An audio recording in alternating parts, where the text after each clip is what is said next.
Does this sound better? Did you? Oh yeah, you sound good. Hey, did you guys like the direct? I loved it. Did you guys like it? I haven't talked to you guys since it came on the other day. What direct? What are you talking about? The direct? No. We had a partner direct the other day. Guys, the PlayStation kind of talked about this last week. Experience or whatever it's called. April direct? The PlayStation Experience. PlayStation doesn't have directs. They have the State of Play. Yeah, the Nintendo Direct with the partner showcase. They totally showed off a new Octopath Traveler. Y'all didn't hear me screaming from Texas. Was there a lot of Xbox games? No, I'm an Xbox. I'm asking you if you saw the Nintendo Direct. Paul, you practically work at Nintendo. You saw the Nintendo Direct this week. The April one from like 3 months ago? No. Was Silksong there? Silksong is a myth. Oh. Silksong is a myth. No, I think Yoshi's confused. There's a direct that's. They showed off Donkey Kong Bonanza for the first time. Metro Prime 4. Yeah, that was the Switch 2 edition. Yep, that was the last one. So that was cool. There's that was a good direct. Where were you all a few days ago on Wednesday morning? Where were you? Is that direct that teased Animal Crossing in 2026? It's Friday, Joycey. It's Friday. The direct is next Wednesday. It hasn't happened yet. Oh, there's the partner. The partner was next week. Yeah, it's next week, right? Guys, I think it's August 1st. No, it's not. It's wait, let me make sure my calendar here. July 29th. July on the West Coast. On the West Coast, at least, it's still July 29th. Yeah. It's not August 1st, Joycey. It is July 25th. Friday, July 25th. Y'all need Jesus. Y'all need Jesus. I'm gonna pray for y'all. Then I'm gonna send you new calendars. This is good energy drink. If you want this just became the Nintendo gaslighting podcast. You better wake up and pay attention. Yeah. I love that movie too. All right, start the show, Mike. Welcome to the Nintendo podcast. Hold up, that's not the one. Wait, have we been live this whole time? Why do you keep making us go live when we're still talking about things? You all haven't even seen the direct this week. Welcome to the Nintendo podcast, everyone. We just went live. Don't worry, you guys didn't hear anything before that, and so we're here live. That totally didn't happen. Yeah, we are about to enter into the Nintopic zone and bring all the positivity, all the love, all the light, because it is the best way to end your week, no matter how bad Nintendo or naughty what they were this week. We're gonna go ahead and talk about all the cool stuff, a little bit of the bad stuff, but have a lot of fun. But before that, I need to introduce the all-star cast today.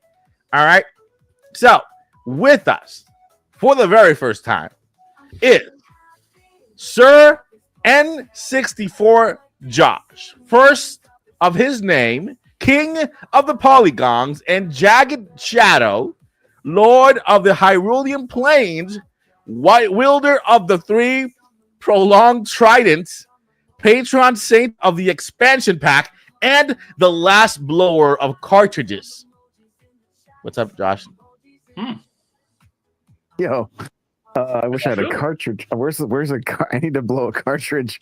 So good to be here. That was a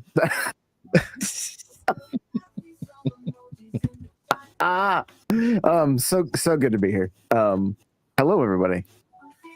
How was that direct? That direct was good.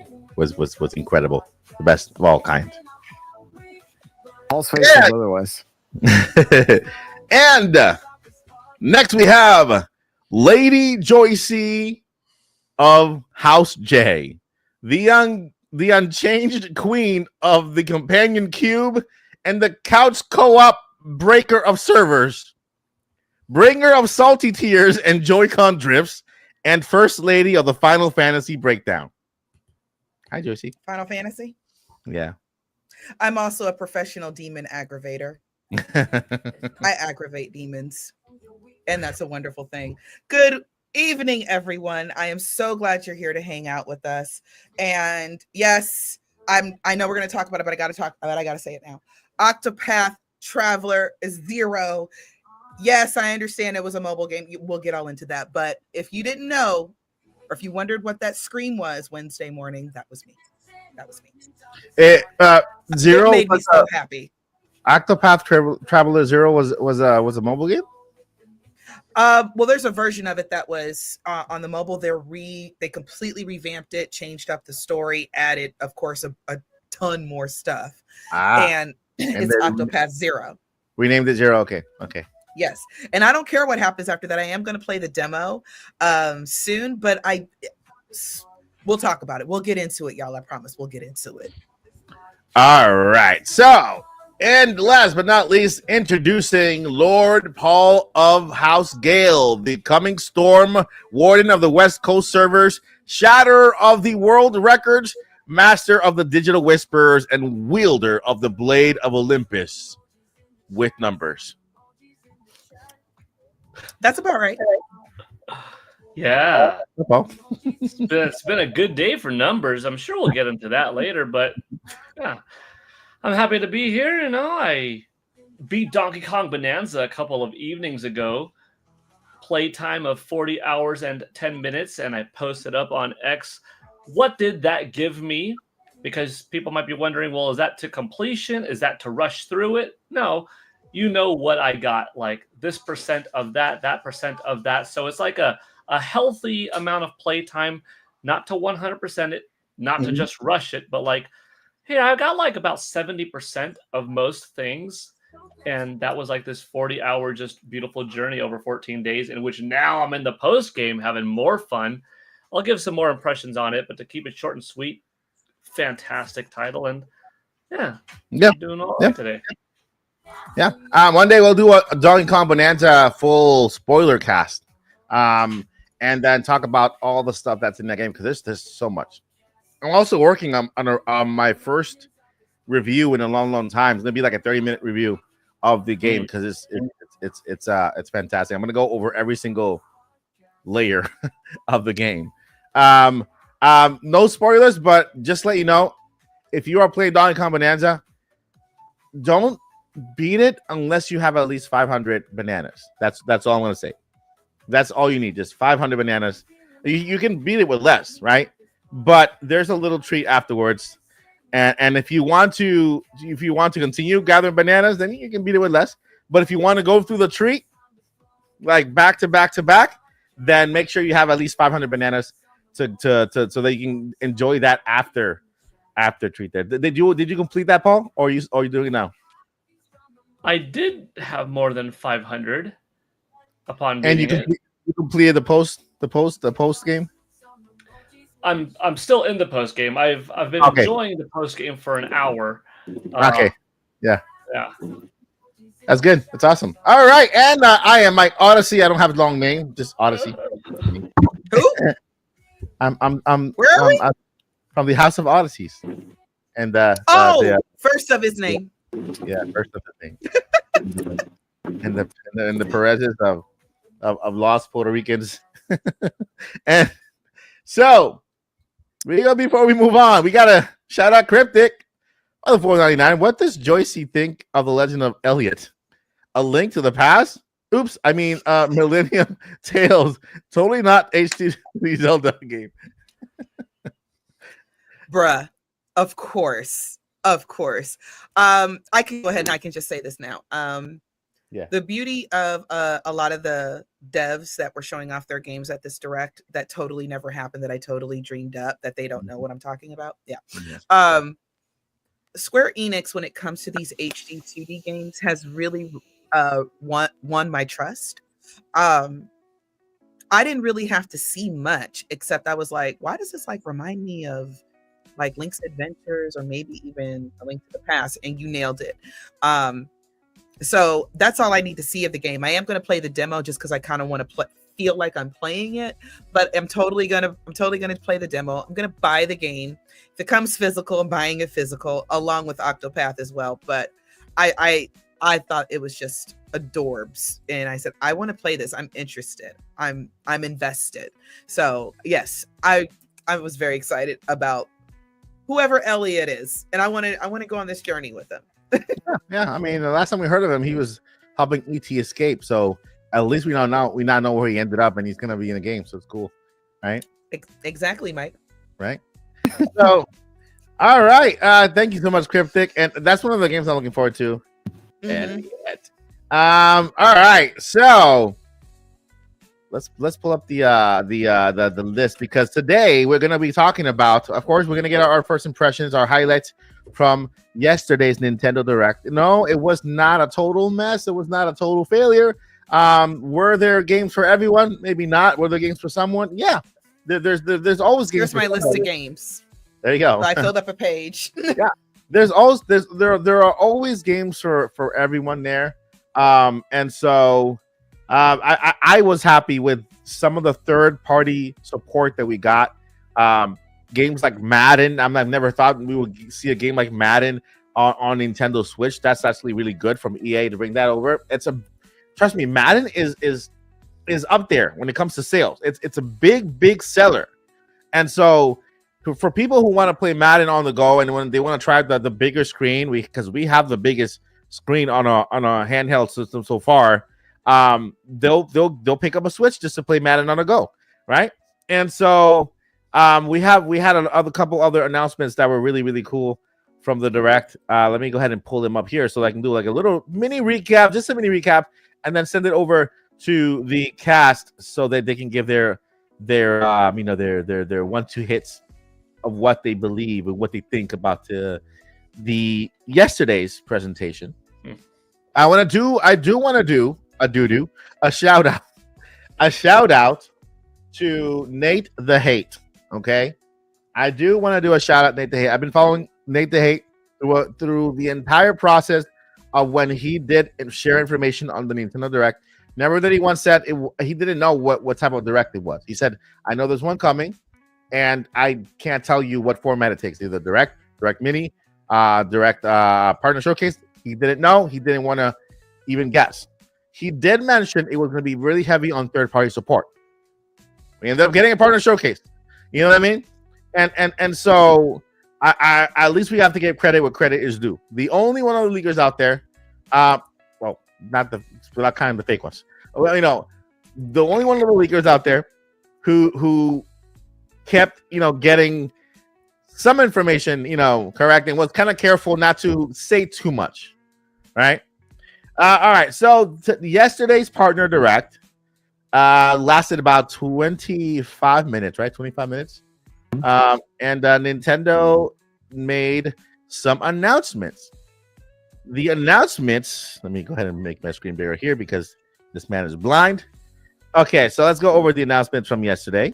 We got EA Sports Madden NFL 26, which is awesome. Of course, we got EA Sports FC 26. The FC series is always on Nintendo Switch. They do a very good job in porting it to Switch. I'm sorry, I got to give it up to EA. EA, they don't play games. They have to port a game to Switch. They port it to Switch. They make it work.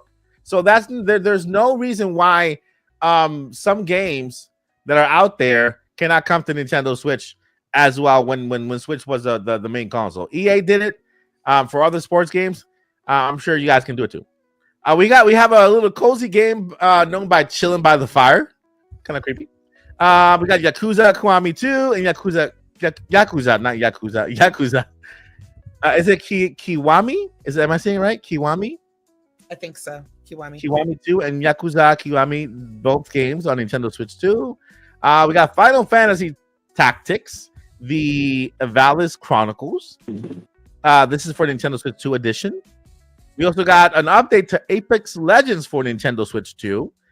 We got a new Plants vs. Zombies Replanted game coming to Nintendo Switch. Of course, we got Joyce's new game, Octopath Traveler 0. We have a new Just Dance 2026 coming to Nintendo Switch and Nintendo Switch 2. We also have The Adventures of Elliot, The Millennium Tales, HD 2D action adventure RPG from Square Enix, the first ever HD 2D action adventure game. Action adventure game means it's not turn-based. It's like just action adventure, and just chopping.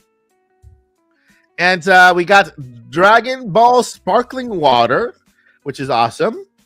I'm sorry, not Sparkling Water. That's what I was drinking. Dragon Ball Sparkling Zero. Yeah. Zero calories.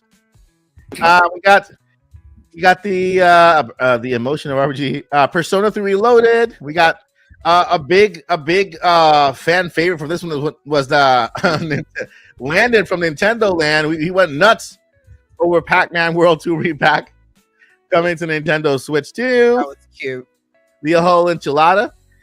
We got the I'm not even pronounce that one. We got Hella is another game that's coming to Nintendo Switch. Hyrule Warriors Age of Imprisonment was also part of the Nintendo Direct, although I feel like this is like the same trailer. They just kind of re-edited it, and then they added a little bit of piece of a new little part at the end that we can talk about today. Shinobi Art of Vengeance and Star Wars Outlaw. It started out, of course, we also have Monster Hunter Stories 3, Twisted Reflection. Let me see. Did I miss anything? Chilling by the Fire. We got Just Dance.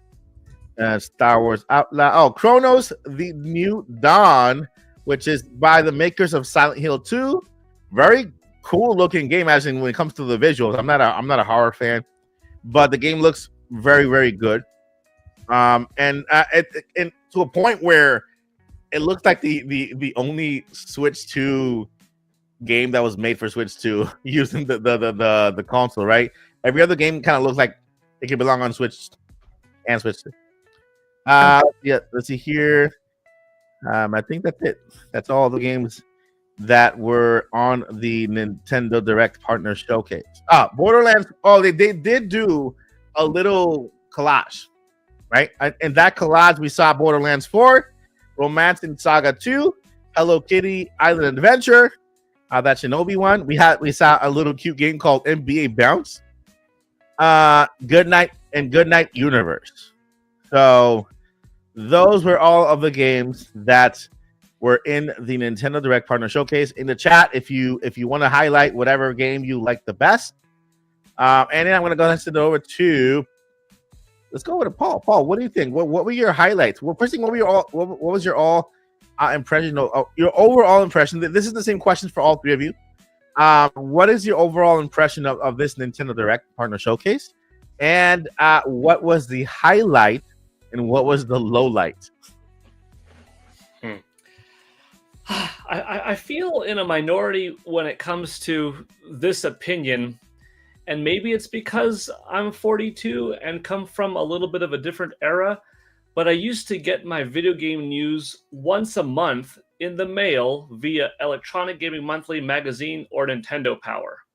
And that was it. In this era, we are so fortunate, I am, being a seasoned gamer, to have gaming news constantly. All the time from Nintendo, from Capcom, from everyone. It's awesome. And when I get a few Nintendo Directs throughout the year, none can be bad. I am getting digital moving motion pictures with speaking, lines of dialogue, animated moving pictures of 27 games that would normally take several months to see via pictures in magazines coming to you once a month. And I can never not think back to the past. Now, that doesn't mean you should just give everything that's a video format a pass, like, oh, it's just good by default. Not quite. They do have to have a nice variety of games, a good amount of genres, but if they kind of hit a couple of those nails on the head, a few different IP that I'm familiar with or I'm a fan of, then that's the makings of something good. Not every game of the 27 or 24, however many shown, are going to be AAA, must-have, 10 out of 10, 50-hour, top-to-bottom experiences that are my Mario, my Zelda, my etc. So I'm coming in from a very realistic appreciative standpoint, but also someone that I don't have all my eggs in one basket in life. So not everything in my weekly life is all rolling on this one direct to make or break Paul Gale.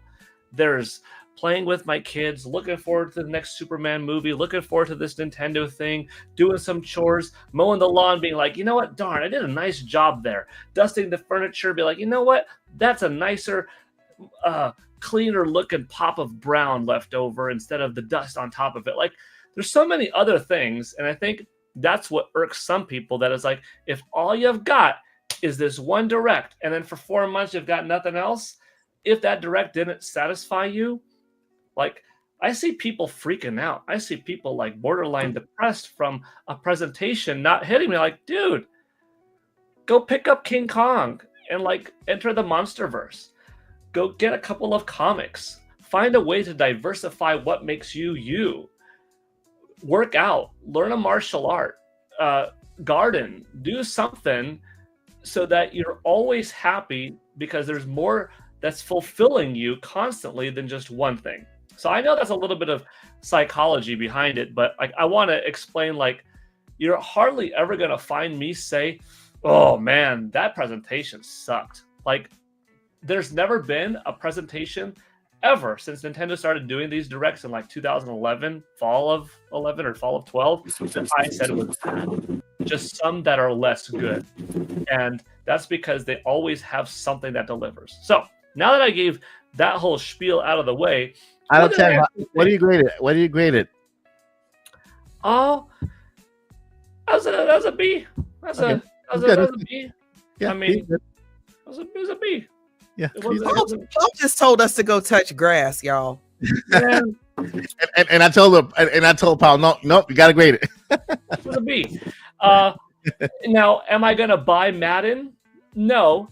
But I thought that Madden looked good, and I realized its importance, and it was important to see it running well on Nintendo Switch 2. Yeah, The Adventures of Elliot, dang, that game looks really solid. That's this HD 2D thing. That's the cross between Zelda and Octopath Traveler, and like, that was cool. Hyrule Warriors Age of Imprisonment, that's the game I'm stoked for, and I got to see more. And then I got to speculate, are they building a Link? Because this is back in the day, like, what's with this character? Is that the origin of Link? Like, what? So I got my, like, I'm a nerd over like Zelda and Mario and Superman. Like, there's some things that I'm really like, ooh, I could deep dive into this. Chilling by the Fire, cool. Couple of new Yakuza titles, cool. Opening up with Monster Hunter Stories 3. Like, that's a big IP. Do you realize Monster Hunter is one of the biggest to come out of Japan in the last 20 years from a third-party studio that has had longevity? Now, it's not a main entry, but story still looks fine. We needed to see more footage of Borderlands 4. We got it. Chrono looks cool. Apex Legends, being able to compare that to the Nintendo Switch version. Like, oh, wow. It's nice to see some games that have been around for a while looking better on Nintendo Switch 2. FC Octopath Traveler 0. I'm a big Dragon Ball fan. I love Dragon Ball. So seeing Dragon Ball Sparking Zero on Nintendo Switch 2, I didn't pick it up on PS5 or Xbox Series. Not because with all these games, sometimes I'm just holding out for the Nintendo Switch 2 version. That's what I did with Split Fiction. With Sparking Zero, it was just because too many things sometimes happen in life that I'm not buying a game as it comes out unless if I absolutely need it. And Sparking Zero, I'm not necessarily saying that I'm definitely going to get it now just because it's on Nintendo Switch 2, but probably a little bit more likely than not because, well, then again, it also depends on when's it going to come out, because I love Dragon Ball, but like, do I absolutely need it? I don't know. We'll see. Star Wars Outlaws, seeing it, cool. Pac-Man World. My wife is a big Pac-Man fan. In particular, she likes Pac-Man World on Nintendo GameCube. So I told her last night, hey, you're going to like this one. Because when we first got married, one of the first things she said was like, does Wii U have a Pac-Man World? I'm like, no, but you can play backward compatible. Anyways, like Pac-Man World too. So I'm looking at it from my wife's perspective.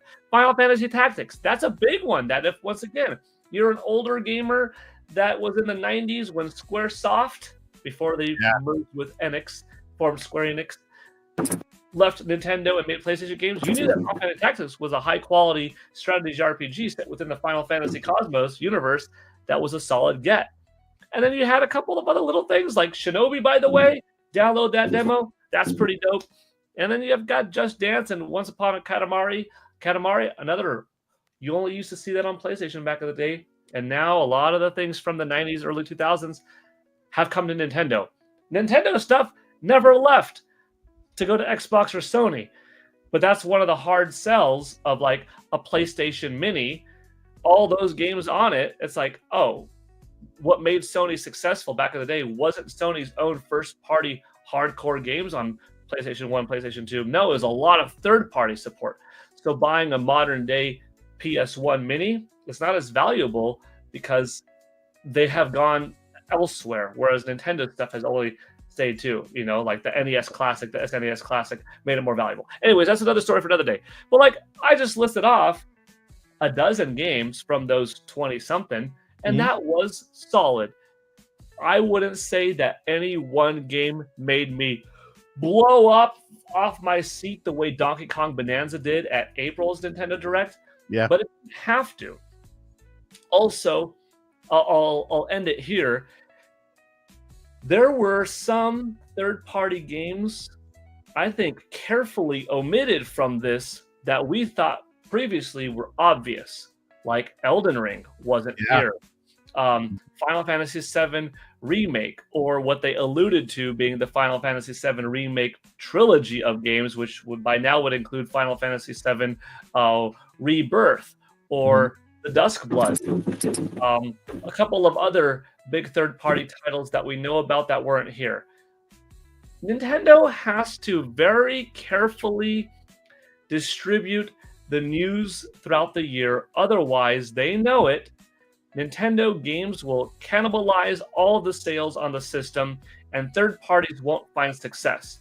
By not giving the spotlight yesterday or a couple days ago to some of the bigger ones, it gives some of the other lesser known ones a time to shine. And that's important in satisfying the publishers because they're all getting equal time.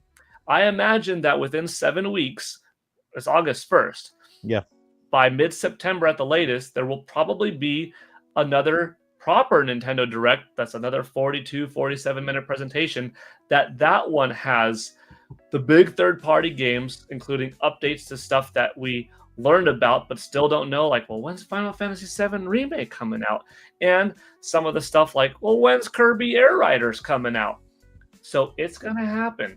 But you have to make the developers that are working on the games, because there's a lot of games out there, happy, because if their product sells and it's well received, then they're going to have more games that they make, and the publishers are going to be more willing to pump those games out on the systems, etc. Now, I will say the one downer, because I'm not downing on any of the games, I'm not downing on the length of the Direct. I'm fully understanding of why you can't show everything awesome 10 after 10 after 10 in one presentation. You have to diversify and give the limelight to the lesser knowns, because then that builds faith with the publishers, and that's a very important thing. And in the past, I know from companies, it's hard to sell our game on Nintendo, because on Nintendo consoles, what do people want to buy? They want to buy Nintendo games.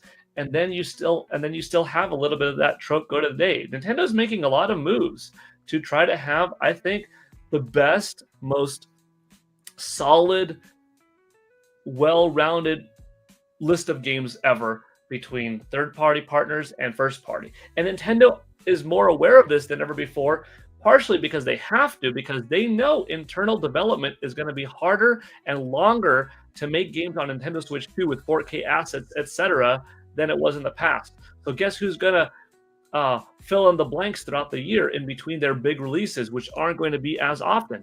Third parties. You're going to have to satisfy them. So I get it from a fan's perspective. I get it from an old school perspective of just, I'm not greedy. But I also have learned to diversify in, I like a lot of different kind of things. And I get it from a business perspective. So B, in terms of like presentations, cool stuff, but in my mentality of like satisfaction of like, was that necessary? A. The only thing I'll say negative, kind of, is not that game key cards exist. I think it's good that they exist, but I don't think it's good that they are a replacement of cartridges. I've said this on the podcast multiple times. Game key cards are fine because, hey, they give you a little bit more tangible physical usage of your game in that you could take it to a friend's house and share it easily. You could sell it later easily. Otherwise, though, for me, I'd rather go with digital than game key card because the convenience factor of just having 14 games on my Nintendo Switch 2 and popping them in and out literally like on the screen versus going off my couch and putting in this empty piece of plastic that does nothing. I'd rather do the digital because it's going to take up the same space. I would, however, be willing to spend another extra $10, maybe $15 max more for a physical cartridge because I value my internal storage space to give to the smaller games. And I don't mind getting off the couch, but I want to get off the couch because the principle matters. That medium is on there, and I recognize that medium costs more. I got to spend more. That's okay. Anyways, that's my whole deal. Long story short, which is impossible now because I gave you the long story, is find direct. And people could complain. That's okay. We come from different perspectives. We come from different approaches, and that's all right. I never try to convince anybody to think my way, but I'm giving you my perspective of how I think, and maybe you disagree, or maybe you're like, you know what? Some of that makes a little bit sense. I guess I could incorporate some of those values into my life, but I'm not even saying do it. I'm just saying that's me. That's all. Mic drop. Boom. We can't All hear right, you, thank Mike. you so much, Paul, for your input. What? Sorry, I thought we Am I couldn't hear good? you for a moment. I saw your mouth moving, but I didn't hear you. Go ahead. I'm sorry. I'm As soon as sorry. you said that, I was like, oh man, if I was muted or something. The whole That's time. with my head. That's with my head. I believe it. I So swear I wasn't. I'm so sorry. thank you, Paul. So Joycey, Yes. do you remember the questions? I do not.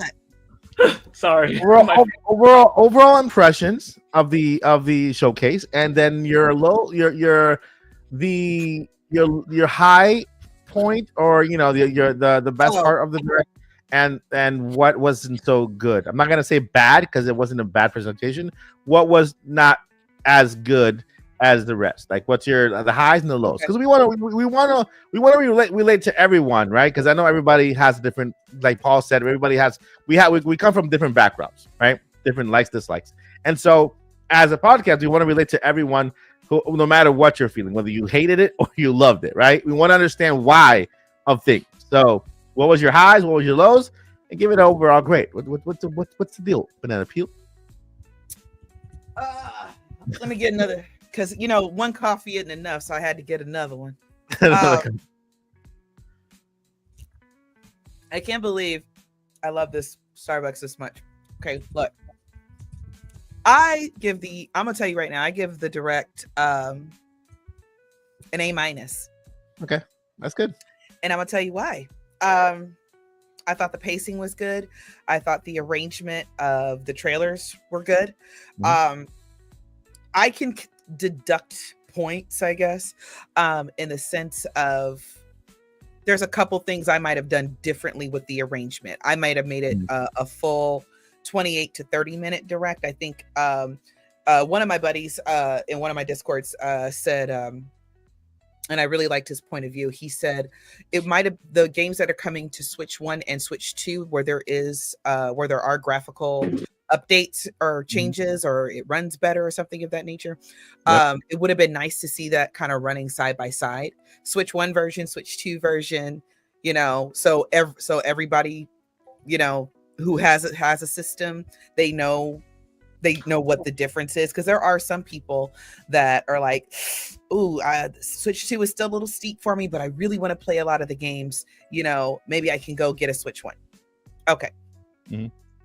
But as far as the actual, it's hard to say when something's bad, except for that one direct where we got nothing but farming sims. I don't think that was bad. It just, oof. I wouldn't have done it that way. But they can only give us the games that are ready to come out or ready to be announced. That's all they can do. Yeah. So I can't say it's bad if every single game isn't directed at me. Y'all know me.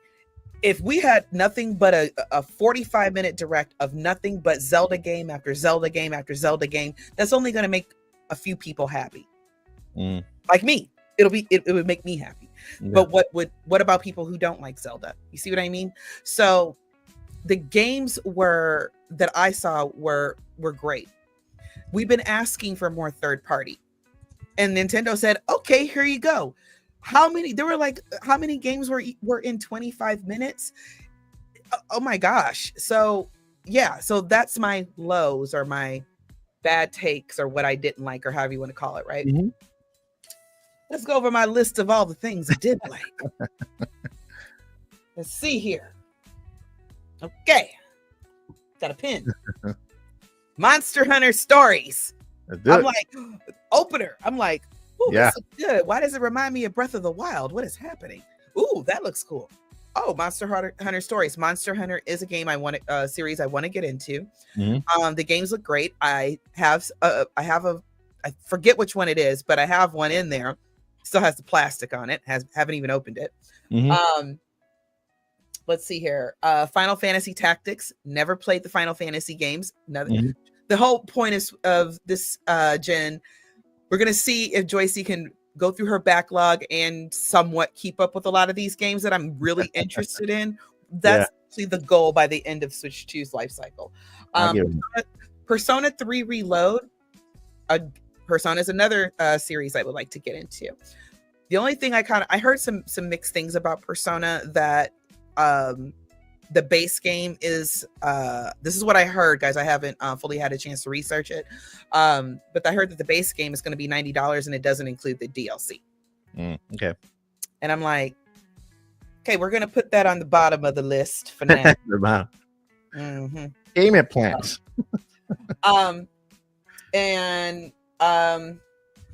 Okay, so now we got to talk about my favorite. So this is like the ultimate high for me. Hyrule Warriors. There you go. I don't need anything else. Just give me the game. I don't care about trailers. Remember what I told you? That's Link at the end, right? That's Link. That has to be Link. That's Link. Now that that's in the trailer, this is not. We're obviously not spoiling anything. The game's not out. But I think that goes with my theory that I've been saying for a while. It's going to be that ancient hero version. So what I think the twist is that it's not the Link that we know from Tears of the Kingdom. It's spiritual Link from that era. Okay. I don't necessarily know if it's the same Link. The other theory I have is that, okay, so in Tears of the Kingdom, Minoru's construct, Minoru, of course, was not on. Okay, Minoru was dead basically during Tears of the Kingdom, but her consciousness and everything was uploaded to her mech that she made, which was super cool.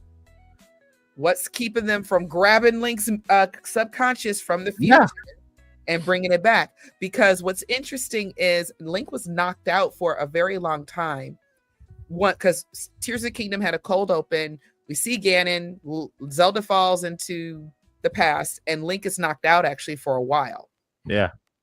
For a long while. To when he got back, people were like, yo, where you and Zelda been? Y'all been gone for a long time. So that's a perfect explanation, if you will, for where his consciousness or why he was knocked out during that time period. So there's that. Why he has the hand of Rauru, you know? Well, the Tears of the Kingdom explains that. So that we understand why he has the arm in that game, because basically his arm was amputated. Wow. Yeah. That sounds so violent. Horrible. That's like, wow, when you really break it down, like wow. Oof. Anyway, we got to see Urbosa's like great grandma or whatever. I'm so hyped. We get to actually meet the sages. Finally, somebody is going to tell us about the actual imprisoning war, like for real this time. We're going to see it. I'm excited about that. Well, because that's what they said every single time you beat a dungeon in Tears of the Kingdom. Let me tell you about the imprisoning war. The exact same scene, but from my point of view. So they just moved the camera this way. Bruh. So, and y'all know that's always been something that bothered me about Tears of the Kingdom. I am excited about the Adventures of Elliot, the Millennium Tales. I'm just really excited for that. I told you guys, when it comes to these HD 2D games, Square Enix got it on lock, you know, and I'm like, I just saw like the first few seconds and I'm like, okay, I want it. You don't have to convince me anymore. You don't have to twist my arm. I want it. But of course, the scream that I scrumped. The scream that you scrum? The scream that I scrumped, okay, when they showed off Octopath Traveler 0, because I had been joking about it. Oh, I want another Octopath. But I remember an interview a few years ago when Octopath 2 came out with the devs, and they were like, well, we really don't know where else we can go. You know, we kind of told as many stories as we can tell, blah, blah, blah. But the game did very well. The first one is great. The second one's amazing and fixed a lot of things from the first one that weren't perfect. So I can only imagine how good this one is going to be. I had been joking like, oh, there's no way we're going to get another Octopath Traveler. So that was the moment for me. I know Hyrule Warriors is coming. I'm already sold on it. Nope, no problem. Just give me a release date. Tell me how much it is. I'll be there day one.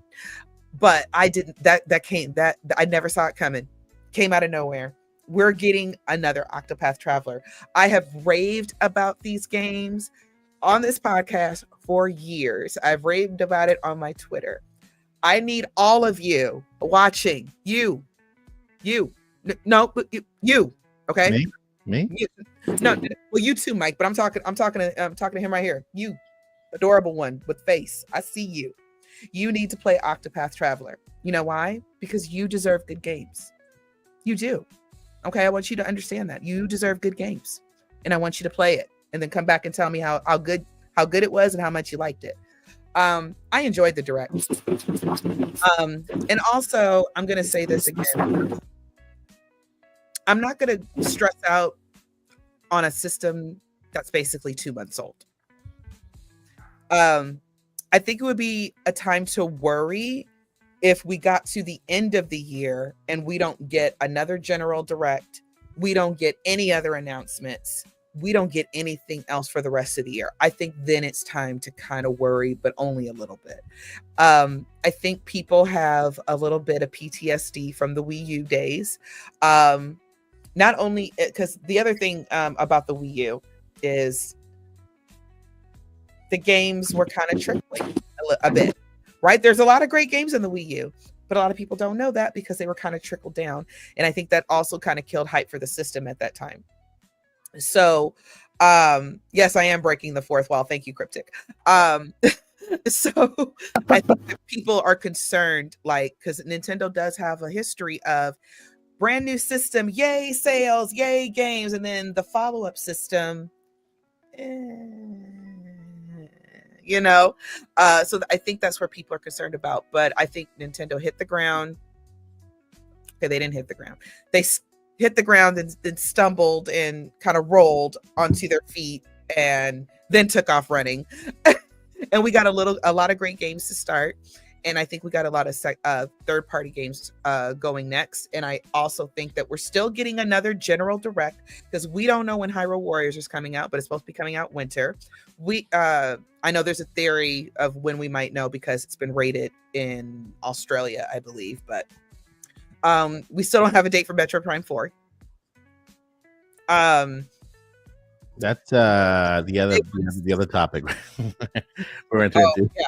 Okay, I don't want to get too far into that. So I think when we get to the end of the year into next year, Nintendo wants us to keep buying things. That's how business works. They want you on their platform as much as possible. They want you buying as much as possible.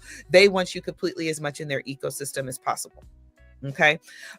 So I don't think that the hype is going to stop. So they have to show us even more going forward so we can keep buying things into the holidays, into the new year, into next spring and everything else. So you got to keep giving us things. And I really want to piggyback off something that that cousin Paul, Sir Knight Paul, Lord Paul, numbers, God, dude, countdown guy. I want to piggyback off something he said. It's only a few months. You know, they can't hit us with banger after banger after banger. And just imagine, guys, I really want you to imagine this with me. Nintendo says, hey, Switch 2 comes out on this date.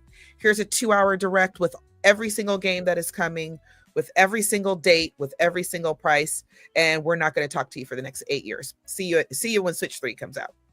That's hilarious. Where is the fun in any of that? That's what PlayStation did. No shade to PlayStation. PlayStation do whatever they want. I'm talking about Nintendo. So I don't want to shade PlayStation today. It doesn't mean I won't. I can because I own one, so I can. I'm a user. But one of the fun things about these directs that I think we all kind of miss the E3 days, where if we couldn't gather in person, we gathered online. People were there at E3. We could all kind of celebrate these moments together. That's what we want to do, guys. It's not here for us to just be overly critical. For those that are, and I promise I'm gonna shut up after this. But those that remember us 90s kids and 80s babies, 80s kids, do you guys remember the show Cheers? Yeah. Sometimes you want to go where everybody knows you. Okay, I can't sing. So that's kind of what I feel like whenever it's time for a direct or let's have a gathering so we could just be total nerds and geek out over our favorite nerd hobby. I enjoy the directs, the getting together with community, the anticipation, the hype, the fun, what's going to be shown, the discussions, the theories. That is what makes video games and this community so much fun. And I miss that. And I admit the last 5 years have been rough. If I believe it's that way all over the world, but I know in America it's been really rough. So I understand why there's a lot of cynicism and a lot of just being overall pessimistic. I get that, guys. I really, really get that. But this is the place, especially at the Odyssey channel, but gaming is the place where we can kind of forget about that stuff and we can just chill, relax, hang around the proverbial bar or whatever and just talk about games. So yeah. And I still got to do that with this direct. Yeah, there's a lot of not so happy people, but that's okay. I was there for what could be and what could have been. And the fact that we're getting so many good bangers now, I can only imagine when they finally really drop the trailer for the Dustbloods, for Elden Ring, when we get some of the bigger Final Fantasy games. Those things are coming. You just can't pull everything out. You can't show all your cards at the beginning. You just can't, because you never know what's going to be that game that's going to grab that person's attention that says, hey, that's a game that's worth buying the entire system for. So, okay, I'm sorry. One more thing and then I'm done. I promise. One of the main reasons I buy Nintendo is because I love Mario and Zelda. But let's say Nintendo only made Zelda games. That's it. System is worth it for me. I would buy the system, play my 5 Zelda games, and I would be totally happy. Just doesn't really work that way. That's the game that made me buy a system. So they give us this information when it's best, because you never know what game it's going to be that gem, that Zelda for somebody else. Somebody who says that game looks so interesting, I really want to play it. I'm going to buy a system just to play that game. And that's what Nintendo wants, so they can kind of hook you in. And then they want you to say, oh, look at all these other games that we also offer on our platform. Because now that you have the system, you're probably more inclined to invest in it. So, yeah. Okay, I'm off my soapbox now, but A- for me. Awesome. Thank you so much. Thank you. You're welcome. Great review of a Nintendo Direct. And over to N64, Josh. So, what are your thoughts of the overall Direct? What grade do you give it? And what was your highs? And what was your lows? The Direct was exactly what I expected. I expected to see not a whole lot for me, which was fine. Mm-hmm. We got a lot of dates. We didn't get dates that we were hoping for with like Hyrule Warriors. Yeah. So that was a little bit of a bummer, kind of a shock. They did. I almost feel like they teased another Direct, or they did. Who knows? It could just be a Nintendo Today app Direct. But saying more news is coming soon. Kind of like I don't know. It felt weird that they put Hyrule Warriors in there. There was no date. and we know we're going to hear more, and then to say you're going to hear more about it soon. So it was just like, it was a little bit of a like why is this here? You know what I mean? Not that I wasn't excited about seeing it, but like it showed us very little and didn't tell us when to expect it. And so I think that was a little bit of the wind, taking a little bit of the wind out of the sails, you know? So overall, the grade for me, I would give it like an 8 out of 10 or like a B. Like it was fun. I'm super excited for Madden. Like, yeah. The Switch 2 has been such a fantastic system for me right out of the gate, because Street Fighter 2 it was one of my first games when I got my Super Nintendo. So I have Street Fighter 6 on here. It just feels very Nintendo. I played so much Tony Hawk on the N64, so having Tony Hawk on the Switch 2 just feels right.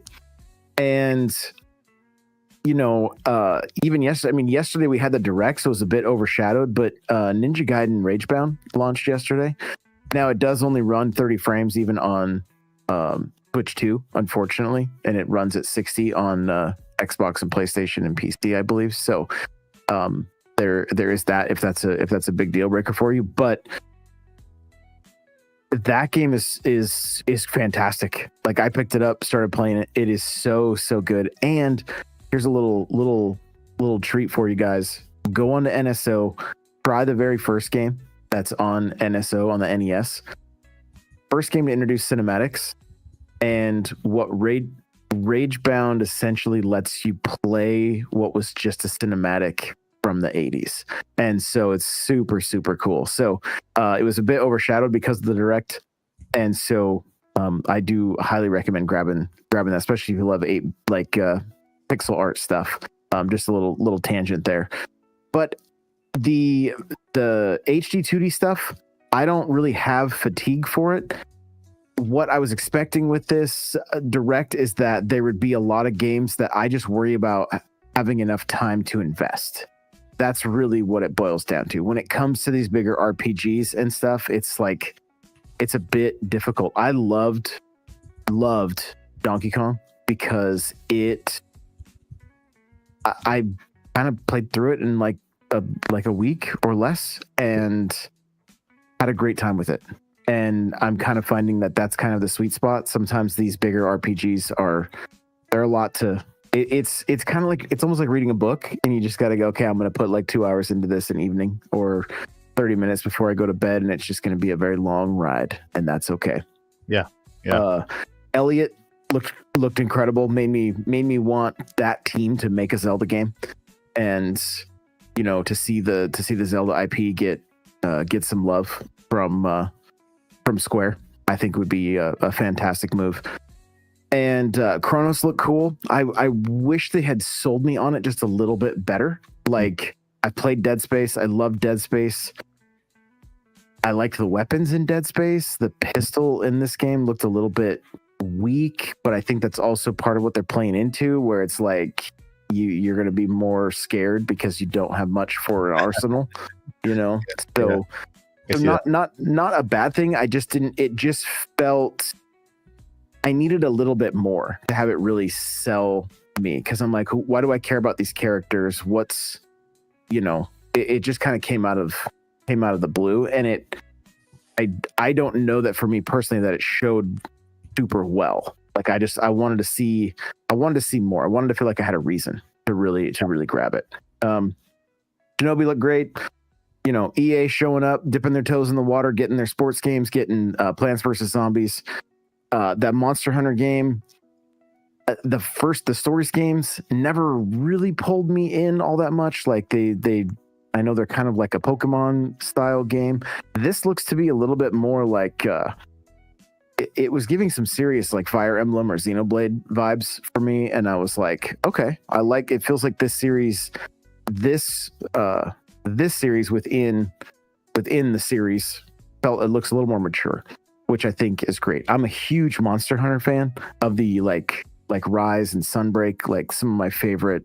I played a ton of Monster Hunter 3 with my son, like just very, very fond memories with Monster Hunter. So overall, like, I see the community's frustrations. I see, you know, everybody wants more. We're in uncharted waters. We haven't been in this kind of situation. Like Nintendo hasn't been in this kind of situation since like the Super Nintendo and kind of the 64 and kind of the GameCube. Yep. We ate so well the first like 4 to 5 years of Switch 1 because Nintendo did not have third party. Now they have third party. We gotta just wait and see what's going to happen there, you know, and how they're going to navigate those waters. And this is how it happens, and we don't get as much first party as we want. I agree. I think we are in a very different Nintendo than we were at the beginning of Nintendo Switch on Switch 2. And yeah, I think that has to do a lot with what we're seeing now. And thank you so much for that review of the Nintendo Switch Direct from yesterday. Great job, Josh. All right, so we have a topic 2. Which is we're gonna go over topic 2. What's happening with Nintendo recently with the price hikes. You know, and we'll address that because I know you guys are worried about that. We'll just kind of go over that topic 2. But before, I know a lot of you out there. I literally got yesterday got 30 messages. I got about 20 more today because I know everybody wants to know. Or people wanted to make a video on what transpired with a certain fake leaker out there, right? And so I didn't make the video. Thank you guys, a lot of my viewers. Thank you for kind of talking me down and talking me back, so that it gives me time to think and to reflect and to bring it to you guys in the best way possible. Just because you guys know me, I'm not a controversial person. I don't get in the middle of issues and trials and tribulations and stuff like that. But I do see what's happening, and I did prepare a statement. Now I'm going to read it because I don't want to say anything outside of what I wrote. Okay, and then after that, the crew, they can choose whether they want to add to it, they want to say their own or say anything or not. It's up to them. Okay. And then after that, we're going to move on and go to our next topic and just continue the fun podcast. But I'm going to go and read it. Okay. And then after we move on, are you guys good? Crew? Okay. So I'm going to go ahead and read this statement right now. I'm trying to, and again, the reason why I'm doing it this way is because I want to make sure that I don't let my emotions take over, because sometimes when you get your emotions take over, you say things you don't mean. And I've been a youth counselor before, right? I've worked with children with disabilities. I have a daughter with autism. You know, I've been in the industry of mental health for the majority of my life, and so I can see things that maybe not everybody sees. And so I saw a lot of comments, this is not a big deal. This is not a big deal. This is not a big deal. And it's because a lot of people just didn't really see one little tiny part of the entire picture that caused all the commotion, right? So I'm going to go ahead and read here. Let me go ahead and just kind of make it blind friendly and bring it to my eyes. All right. I'm reading. This is me reading. If you guys want to clip it and share it, it's okay, because I'm trying to be. That's why I made this, because it's just in case it gets clipped and shared. I want to make sure that I'm as respectful as I can in this statement. All right. So I said, hey everyone, I want to address. Let me go ahead and turn off the music real quick because I can't focus. Music out here. You can leave the music. No. Okay. No. It just doesn't go. It's like it's in my ear, so I want to make sure that I read well. I understand. And then I'll put it back. No, you're fine. Okay, let me see here. Okay. All right. Okay. I'm gonna read. Okay. All right. Hey everyone, I wanted to address something close to our hearts.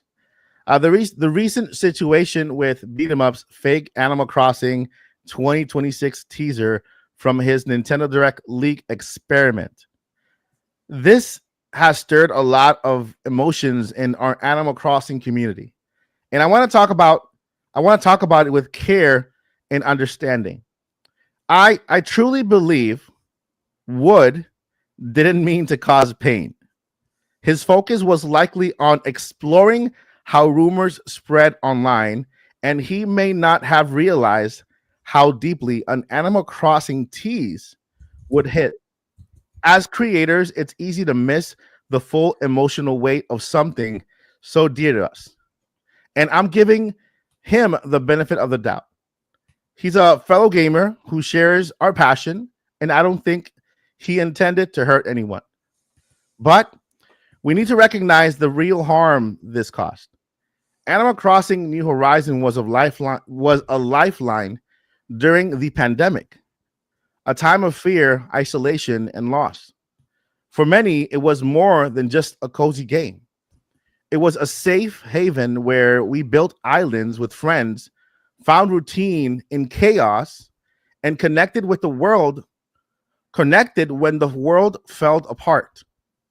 Doctors even recommended it to patients, with studies like one from Oxford in 2020 showing it reduced stress and boosted mental health by fostering creativity and connection. For some, it was a way to spend precious moments with loved ones, like myself,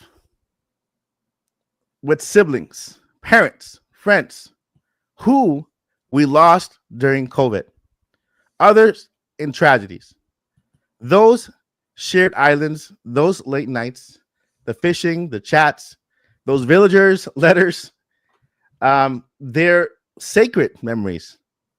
When Animal Crossing in 2026 teaser announced, it sparked hope for a new chapter to revisit that comfort or honor those we lost.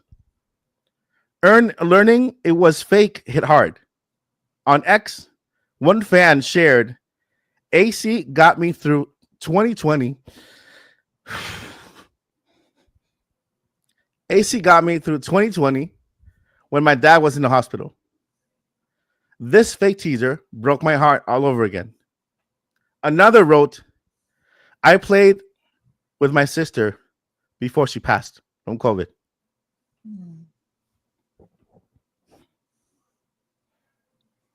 Sorry. I thought this new game would let me feel close to her, but it was a lie. These stories show how this wasn't just disappointment. It reopened wounds for those who see Animal Crossing as a piece of their survival or tie to someone gone. The pain is real, and your feelings matter. Let's move forward with compassion. I believe Wood didn't see how much this would hurt, especially for a community that holds Animal Crossing so close. But let's remember the power of this community. You've turned a game about planting flowers into a space for healing, connection, and love. You've made memories for lost loved ones, hosted virtual weddings, and built islands that carry your stories. Let's keep that spirit alive.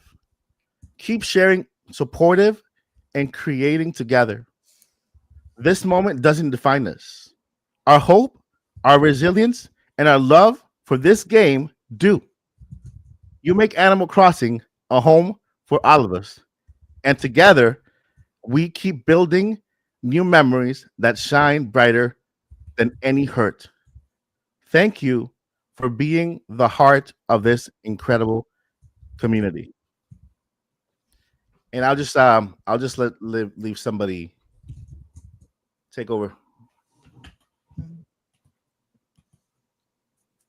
Do any of you guys have anything to say? Because if you don't, you know I do.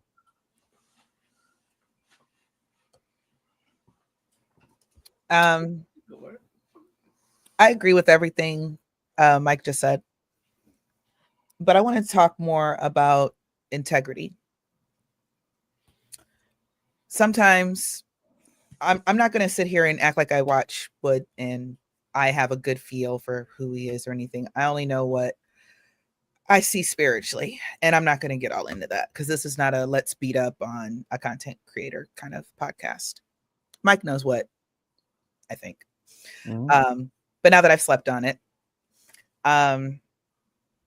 sometimes it really is just a prank. Sometimes the mortgage is due. Yeah. Ever had some bills due, don't know how to pay it, got a family now, might have to do some things you may not feel like doing. Yeah, that can happen. But when it comes to integrity, it's kind of like that saying, not all money is good money. Mm-hmm. Not all pranks are funny.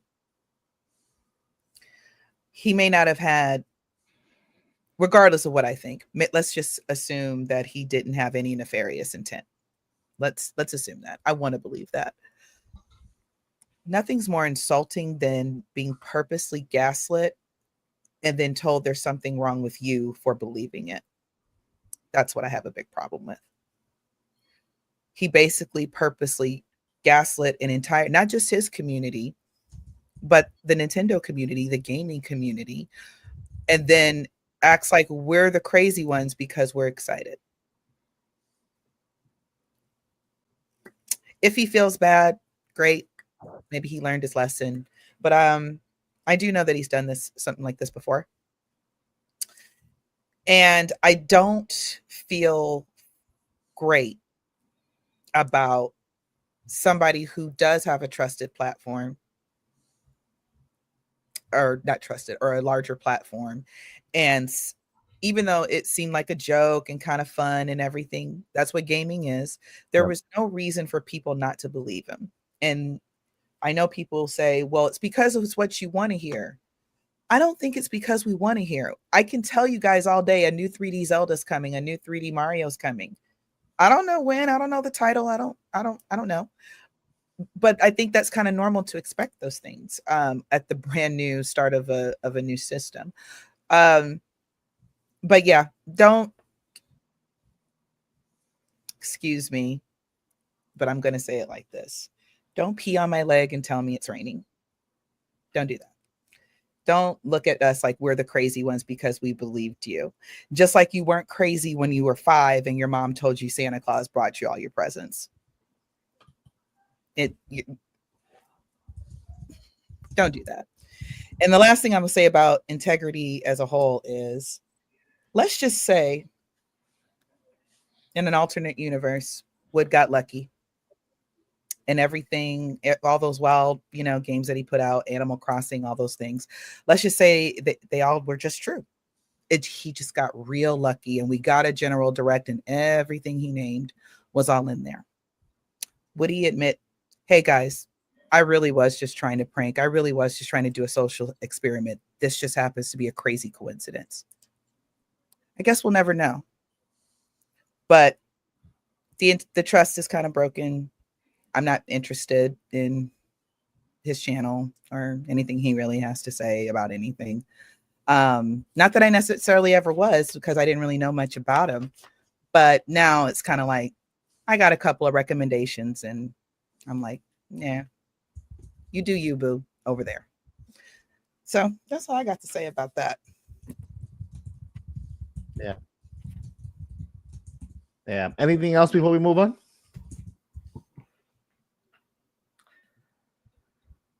What was I know Animal Crossing was one of the things he brought up. There was another game that he mentioned that was coming out too. And when I was watching his video today, I realized, I referenced that as like as a rumor. Like it was, like it is pretty crazy how fast this stuff all spreads and how hungry everybody is for new content. Yeah. And what people fail to see is not the number of games he put out there, but what games. Because I remember growing up, right? And there's this song. I remember this song by Stevie Wonder. That's what friends are for. And I used to listen to it when I was with my cousin, right? My cousin passed away. That song is mine, and I hear it, and I think about my cousin. Right? That song is special to me. Right? And so every one of us, I can tell everyone in this podcast has something, a song, a game, a shirt, an item that is special to them because it reminds them of a moment in time or of a loved one or something, right? And for a lot of people, more than people know, Animal Crossing was that. That's why I said, look, maybe he didn't know because he just mentioned the game. But and that's why I say, I have to be careful with the Animal Crossing community, just because I was a counselor and I know during 2020, I know because I went through that and I was a counselor during that time. I know how heavy that game is for a lot of people, and how for us it's just a game, but for somebody else it's that song that reminds them of a person they lost during that time. Is that memory that created with the loved one. And it's, we have to be careful as content creators, especially when we have an audience that large. Why did you believe us? Well, you never do this before. We you are a family friendly channel.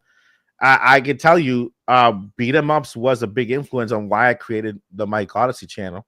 When I first started, I looked up to his channel and saw that the wholesome content he used to create back in the day. And I said, I want to start a channel like that because I want a channel where my kids can actually watch, and my little nephews and nieces can watch, and they do actually. They watch this channel a lot. And so it was a letdown for me, but like I said, I'm giving them all the benefit of the doubt that they didn't know. It was just an experiment they wanted to do, and they dropped the ball with it, and so I'm a Christian man. I forgive and I move on, and I don't hold grudges or anything like that. But I can't also say that I don't feel for the community out there who endured for the long time that the rumor was out there, and that hope. Oh my God, we're gonna see Isabel, and it lasted for a long time. It only happened until the direct happened that he came out with the video. He could have came out before when he saw that the rumor was taking flight. He could have just stopped it right there, but he let it go all the way until the direct happened and nothing showed of what was said. So we're gonna leave it there. That's everything. That's the only thing I'm gonna say on that matter. I just wanted to address it because so many people approached and wanted to know what I thought and I felt. And so it's recorded. It's there. You can rewind or whatever. But I think we should move forward to the next topic, and we're gonna just spend just a couple minutes only on this topic. And short recap: Nintendo. Over the past, I would say, well, today they just released a statement that their pricing for their Nintendo Switch, the old model, right? We can call it the past console because it is. The Nintendo Switch, the Lite, and the OLED will get price increases when we were all waiting for that price decrease. Right? I'm like, and we talked about it, Paul, all the time. Paul, when that price decrease comes, they're gonna hit that mark where they're gonna hit that 150. They're gonna outsell PlayStation 2 when that price decrease comes. I'm like, and today they actually increased the pricing for the Nintendo Switch base, the Lite version, the base model, and the OLED. And I think they mentioned due to world conditions or whatever, or due to U.S. conditions that they weren't saying. They didn't say world conditions. They said U.S. conditions. The new pricing for the Nintendo Switch Lite is $320, right? $220, right? $220 from $199. The new pricing for the base model is $340, right? Am I correct? $339, something like that. And then the OLED model is $400, $399. And of course you have to add the tax to that. So of course, you'll get a little more than that. So price increase across the board for the older system, which you would think that the older system is something they want to clear out from their inventory, but apparently not. Apparently they want to keep selling them, you know. With that, let me go ahead and recap really quickly everything that's happening this week. We have 2 Nintendo Switch games with 2025 dates with no release dates. Metroid Prime 4, and the other one is Kirby, right? Kirby Air Riders. That's the other one for the tier, right? Yep. Let's see what else we got there. The price hike. Say again? I was still on mute. I'm sorry. He's on mute. I've been on mute for a while and I didn't realize it. Go ahead. Oh, you're on mute? You were muted? Yeah. Just don't mind the crazy old lady in the corner over here. Just happens to the best of us, Joycey. So I hope it's gonna be all right. So we have 4 games, 4 games without dates. The 2 we want to focus on is the 2 that have a 2025 release date, 2 of them, Metroid Prime 4 Beyond and Kirby Air Riders. The reason why people are worried, mostly for Metroid Prime 4, is because the more we get into the year, this is, guys, we're in August 1st. Next month is September, then October. We're in it. We're in that second half of the year, right? Yeah. And by this time, every other year, we already know like what game is coming September, October, November, December, and if December has one. And the important part was for Metroid was getting a release date and then starting that promotional period for them, that push, right? And I think that's just the worry, right? And it's not that they're going to go ahead and say, oh, Metroid Prime 4 is going to come in September. I hope not. Like, we're in August. September next month? How is that push going to work? You know? How much time are you going to spend convincing people to get it? You know? So Metroid Prime 4 is the major worry because of the promotional push. Hopefully, if we do get a Nintendo Direct, hopefully they dedicate enough time to it. Maybe we get a Metroid Prime 4 Beyond Direct. 15 minutes of just what they did with Donkey Kong Bonanza. That was brilliant, what they did with DK. Maybe do it with Metroid too. And so we have the release dates, we have the price hikes. If we put that together with Nintendo holding back the price at the beginning of of June, right? June 5th. And what else? Let me look at the thingy here. Let me at the thingy. Hold up. Come on. Okay, this is acting up. Are you looking at the notes? I'm looking at the notes, yeah. But the thing is that I put in order to look at the notes, I make the screen really big. And then I'm trying to zoom out, but I can't. All right. Okay. So yeah, we got the games without dates. We have the price hikes. And we had a direct yesterday, but that didn't address like the Nintendo first party. And then for this question, I want to get just a statement from the cast on why this could be.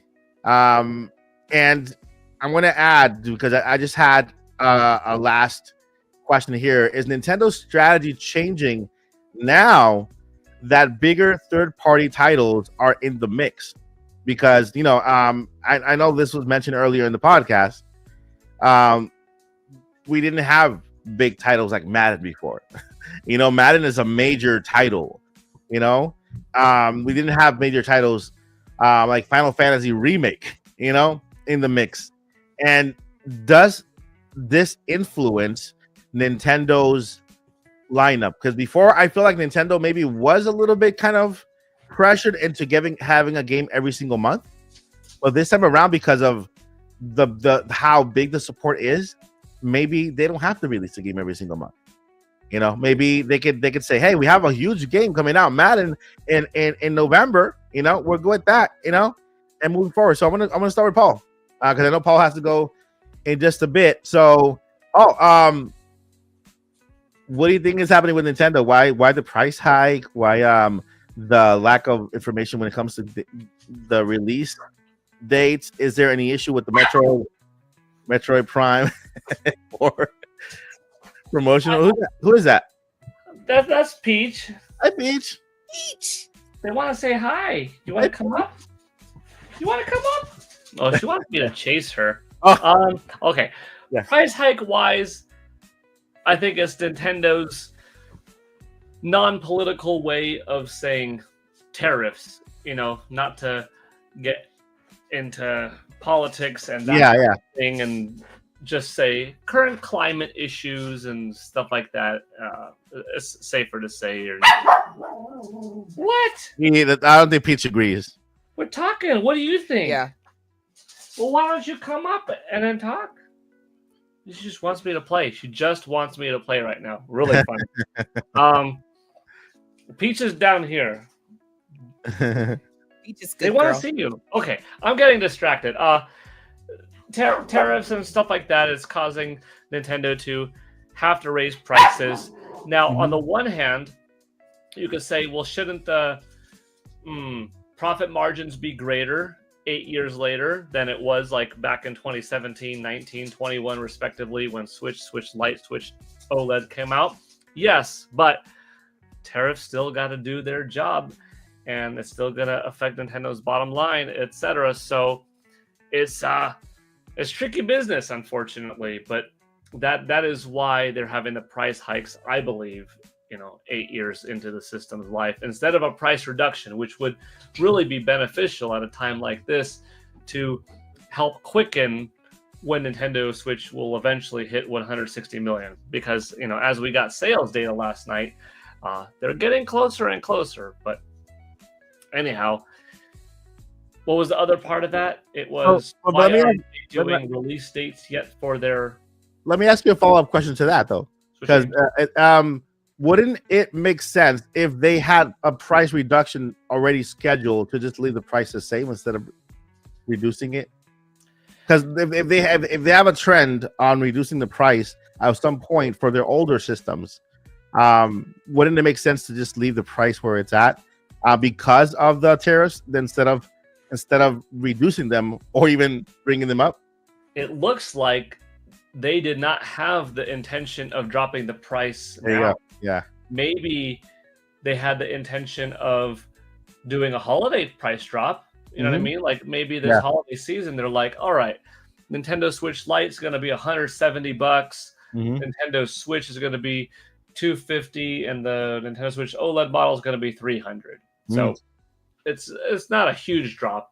170, 250, 300. That's just decent though.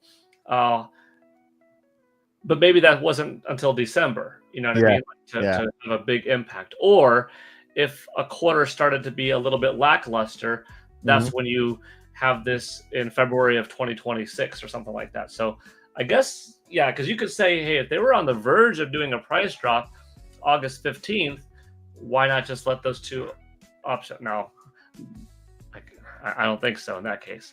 Yeah. And then the other part was release dates. Why are they taking so long in the Metro? At least the Metroid Prime 4. Corby Writers was not as Metroid Prime 4. And how is this going to affect if they just do like a? Because they haven't released a new trailer, not even a shadow drop a trailer online on Twitter or anything like that. Is just like no mention of Metroid Prime 4 beyond the beginning of the Switch 2 promotional period when we played it at the experience and the treehouse. Metroid Prime 4 Beyond is kind of the weird one. I get why they didn't give the release date back in June of 2024 when they finally showed the game off for the first time after showing it off for the first time. Yeah. In theory, the title at least at E3 2017. Like, I get why they didn't do it then, because so many of us were speculating, hey, this might be a launch game for Nintendo Switch 2, or it might be a dual release. And if they gave the release date prematurely, it would have told us, so Nintendo Switch 2 is definitely coming out no earlier than that, probably, etc. So that was the initial thought. the other thought, kind of going into like September, into December, even into the beginning of this year when they finally showed off like the Nintendo Switch 2 version, is one, there is the possibility of it potentially slipping to like January, February. So instead of delaying it from a set month or a set date by a calendar year, means it could have hypothetically been a December game, so it doesn't look that bad by coming out in January or February saying, oh, it's only delayed by 2 months. But then again, wouldn't you just have said, see, I don't know. It's just a little bit weird because I'm trying to wrap my head around just why. And would more people be disappointed to have the date taken from them and have another date a couple months later, or less disappointed or more disappointed, depending on what you're asking, if it was a calendar year delayed from 25 to 26, but never given a date in the first place? So you're like, in your own head, you could have made up your own date of like, oh, late 25, and then now it's early 26. But that's not the thing. Nintendo still says 2025. In all of their like, when is it set? They didn't delay it. Yeah. So the why, maybe there's something behind the scenes that we don't know. Like there is some significant Call of Duty on the way, or Doom Dark Ages coming, or Halo. And how would that impact Metroid? Maybe Nintendo is trying to strategically put Metroid not before, not during, not after some opposition, big third-party, first-person shooter type game so that everybody could enjoy the limelight. Yeah. But still, it's a weird one, man. Like, yeah, Metroid Prime 4 Beyond is the mystery for me. Why no quarter? Why no date? I understood originally because it might give off Nintendo Switch 2's date, but that's not even the thing, because this game is not going to come out until at least 3 months after Nintendo Switch 2, and that's if it comes out in September. I sure don't think it's coming out this month. I think it's like an October, November game. I don't know. Anyways, that's a long ramble on just Metroid Prime 4. It's just weird things. As far as the other games, Kirby Air Riders, I think they'll wait for a Nintendo Direct proper, or they'll utilize their Nintendo News Daily app, which might be the answer for the Metroid thing. Maybe they want to incentivize more people to be downloading their Nintendo News app because, hey, this thing gave you the Zelda news announcement, this of the movie. This thing gave you this. It's also giving you the first place to that. So could that be enough of a reason to be kind of holding on to a little bit closer to the chest these release dates? I mean, even Hyrule Warriors, Age of Imprisonment. Yeah. Winter is anywhere from mid to late December all the way to like March 22nd or something like that. So winter. I don't know. But I think without knowing exactly why, I think it does go back a little bit to my earlier thought on Nintendo being very careful with strategically placing their games and even giving too much attention to when the games might be coming out of respect for their third-party partners to not overshadow them.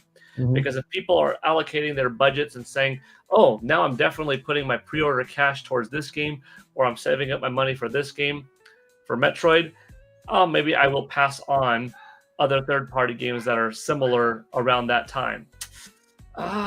There's some of that. It's a little bit off. Yeah. So basically, the you agree with the following statement that the increase in third-party support with all these big major games will influence Nintendo's first-party release schedule. Like we might not have like an every single month of the year like we did during the Switch when we had less support. Yeah, first, I don't think Nintendo's going to have the same output as it did on Nintendo Switch. I think they even said that with development costs rising and 4K HD development being bigger and Mhm. demanding of more resources, we are expecting less output in frequency than before. I'm paraphrasing that quote, but it was given to us several months ago, something along those lines, Mhm. which is something that I thought up as well. I mean, I saw it big time influence when Nintendo went from Wii to Wii U. Mm. They took all the way till 2010 to enter HD 1080p development. Everybody else started back in 2004. Ubisoft, Capcom, Konami, Sony, Microsoft, Activision, EA, everyone back in 04 or 03 with Xbox, 360. Even if it was like a 720p machine, it was still greater assets than Wii as a 480p console. So Wii U was some growing pains, and you saw how long it took games to come out. They were amazing, but they were further between. Nintendo doesn't want to falter, so I think that they're going to have a little bit of a more carefully thought out execution of third parties, and when they place their own first, and when they decide to use their backlog to say, now's a good time for a remaster, now's a good time for a compilation, now's a good time for an NSO drop. So basically, never have a drought on the system, even if it's a drought of new mega releases. We won't feel it because in between are quality third parties and quality ports, remasters from yesteryear of Nintendo's. So yeah, I think it's all jumbled in there. It's interesting. Nintendo is a tough one to predict. For as much as you know and study them and looked at their past, sometimes they do this. You can look at the trajectory like this, and sometimes, boom, you get a curveball. Yeah, and we can't forget that Nintendo Switch 2 just 2 months ago. It hasn't been that far. It hasn't been that long ago. So, yeah. What do you think, Josh? Well, kind of to piggyback on what Paul was saying, the Switch literally thrived off of Wii U remakes. Yeah. Their top selling game was a Wii U remake, right? Breath of the Wild was a Wii U game.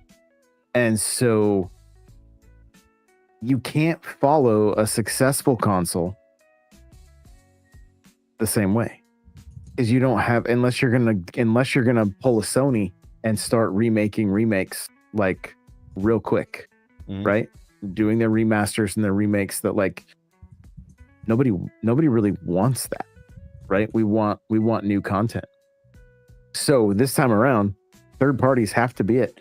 If you think about it, since the launch of the Switch 2, Tony Hawk, I mentioned Ninja Gaiden, we've got 2K wrestling, the WWE 2K, like, plus all the launch games.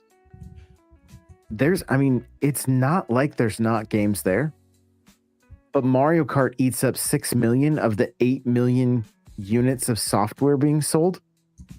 And that tells you quite the story that Nintendo fans are still here for Nintendo first party. So if you are not a Switch 2 only household, you're probably already played, or if the Switch wasn't you've probably played the majority of the stuff that's already been released. And if you're a WWE fan, you're probably, and you have an Xbox or a PlayStation, you're probably picking that game up there. You're probably playing Tony Hawk on Game Pass, right? That's just what's happening. And so it's so interesting to sit back and just watch all this unfold, because we're in uncharted waters.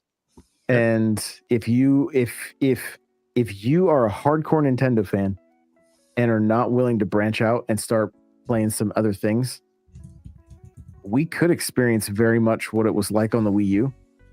And those were some rough years. There were some rough years where it was like, we got nothing. Like, I think Pikmin ended up getting delayed. That was supposed to be like the saving grace one year, and that didn't come out. So we're in a strange time. Are the tariffs what's affecting the release dates? Because when these games hit retail, is that going to change the price even more?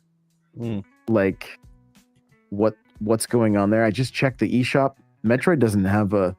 I don't even think it has a. It doesn't have a price. Can't pre-order it yet. Didn't they do the ESRB thingy like in was it Brazil or something like that? Something it was rated.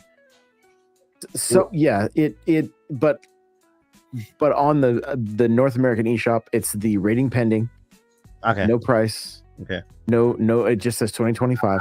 I see. Okay, Right. yeah, you're right. So maybe the tariffs in the United States are kind of affecting when what they decide to price the game, and maybe that's what's delaying them even announcing release dates. Kind of seeing how things work out.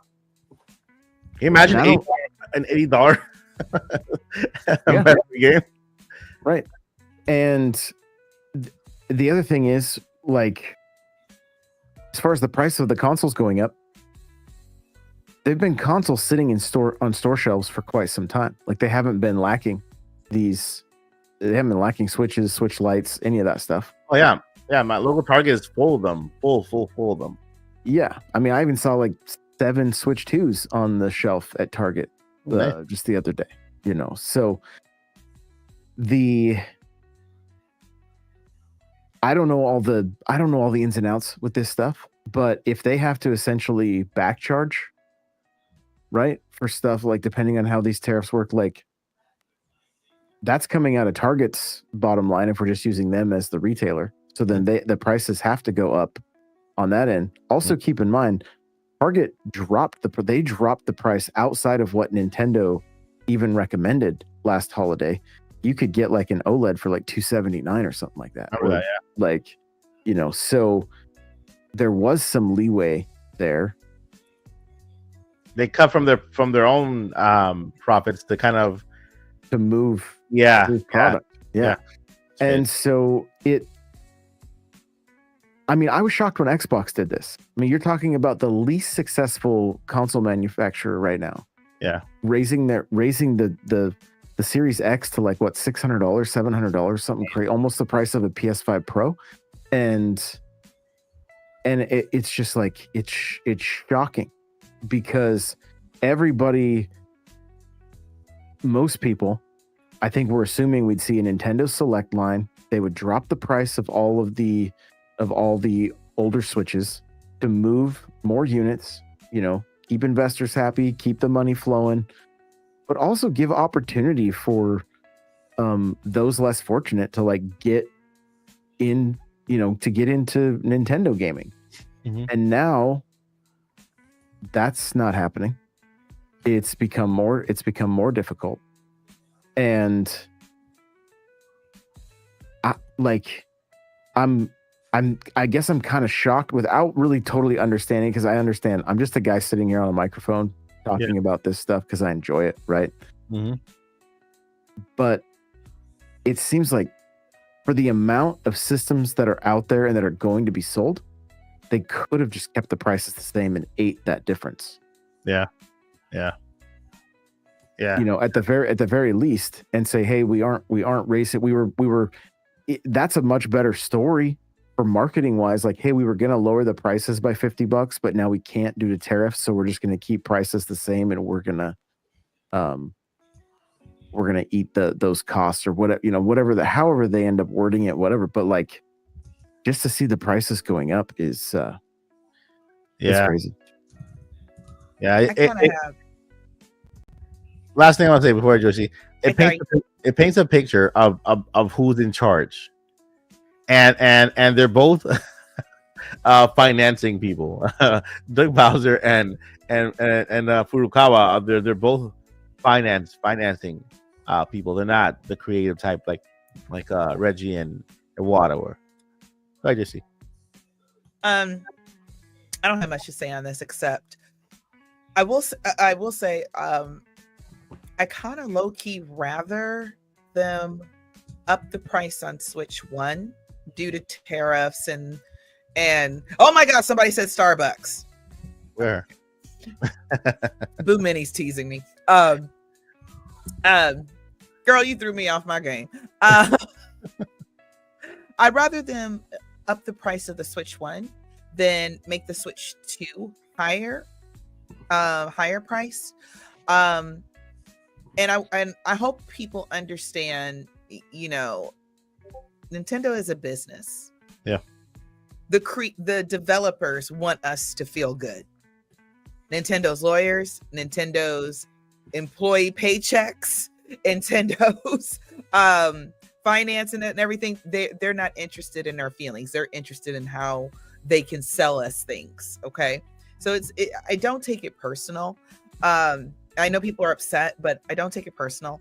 Now, if you want to know how I feel about our current administration, we'll have to go to another channel for that. But yeah, it's not all Nintendo's fault. It's not all other companies' faults that certain things are going up. That it's not only the current administration. I got to be 100% fair, but they're a good part of it. And I'll leave it at that. But I think it's almost like Nintendo said, we can't eat the cost of everything and keep doing the things that we do. They got bills too. It's also a little bit easier for me to talk about this when it's luxury items. When we talk about the cost of eggs, that kind of makes me angry. And gas, that makes me angry. Those types of things make me angry. But I'd rather them put the extra cost on an older system, because then if you're somebody who does want to get a Nintendo Switch and you are on a budget, one of the things you look at when you're on a budget is, do I want to save an extra couple hundred and just get the beefier system, or do I want to pay extra for the old system that, yes, has a lot of games, is still going to be fine, but I might as well just get the new thing. I think Nintendo is very pleased with the success of Switch 1, and they're willing to say, we can throw the Switch 1 under the bus, add some money to it. No, nobody will care. They'll just buy the new one. Because there was so much controversy for whatever reason when Switch 2 came out at the price it was, because I knew it was going to be a higher price. So I'd rather... and then also, you know, they're kind of only making a few bucks off of the Nintendo system, the Switch 2 anyway. After it's all said and done, they're only making a few bucks off of that anyway. So they're eating a lot of cost already. So I'm not... It just, unfortunately, guys, this is the way of the world. When it comes, and again, I will stand on this hill. Luxury is going to luxury. Basic cost of living should not be ridiculous. You should not be fighting for your life every time you go to the grocery store, every time you try to fill up your gas in your car, every time you're trying to pay your rent, your mortgage. You know, you should not be fighting for your life and trying to decide where your money can go. That is what I have a big problem with. But yeah, that's enough. I'm done. Y'all get it. Sadly, it's been the case for years now. So, you know, hopefully things get better soon. And yeah. Can we please have back like 3% APR? Okay, I'm done. All right. So before we start our Q&A, which by the way, we can't take too many questions, I'm going to put a limit at 10. I'm going to go ahead and let Paul let him introduce. Well, you guys know Paul. He's going to tell you what he got going on this week and where you can find him, because he has to step out, you know, and be with his family, his doggy, his wife, and everything, and help with homework and stuff. So go ahead, Paul, take it over. Yeah, I'm not doing any countdowns right now, but I have a couple of different possibilities in the near future, including one developer that reached out and talked to me. So the next one that I do might be coming soon, but no guaranteed anything yet. But they're not done. They're not done for. It's just nothing immediately going on now. But I'm still on YouTube, so if you want to check out video game news here and there, some unboxings, and some martial arts and fitness advice and related videos and skits like that, on YouTube, at Paul Gale Network, and over on X, also known formerly as Twitter, I'm doing video game sales and just other video game news generally. If you haven't already seen today's list that Nintendo put up of how many Nintendo Switch units sold in the last quarter, how many Nintendo Switch 2 units sold in the first 25 days of existence. I mean, probably by now you've seen it because it's all over the place. But if you want one more place to look, you can come over on my page at Polygon Network there too. So Thank Can you you for do a having me. countdown to Welcome your next here. countdown? A countdown to the next countdown. Can you do a Countdown to the countdown to your next next count to your next countdown? Maybe that would be a funny one. Countdown to the next countdown, and what the countdown will be revealed that day, which will kick off a new countdown. That's actually funny. I wonder Oh, wow. Okay. how many people Pay me would do later. the countdown for the next countdown. That is hilarious. That's That's a funny. good idea. All right. Take care, everybody. Good night, Paul. All right, Paul, take care. Good night, Bye-bye. Peach. I gotta bounce too, guys. I'm sorry. Somewhere. Well, tell them where you're going, who you are, and how we can follow you. and Where all are the we other things. going? Yeah, I guess I'm in N64 Josh everywhere. I host the Nintendo Powercast. Love hanging out with you guys every week. It's a highlight, and so really grateful for that. And yeah, if you guys want to get involved with anything I'm doing, Wednesdays we do an NSO Game of the Week. This week's game is A Link to the Past. So if you want to, Yes! Oh, yeah. So if you want to play along, I also do a retro time trials in Mario Kart World called Pipe Trials. And so I only use the only rule is you have to use the pipe frame. You can use any character, but it's got to be the pipe frame. And our track for this month is DK Pass. So if you want to get some racing, and I'm trying to get some creators involved, so I'm looking at you, Mike, Joycey, Paul. So I owe you one, and you looking know at that. guys. So yeah. So again, appreciate you guys so much, and I will catch you guys next week.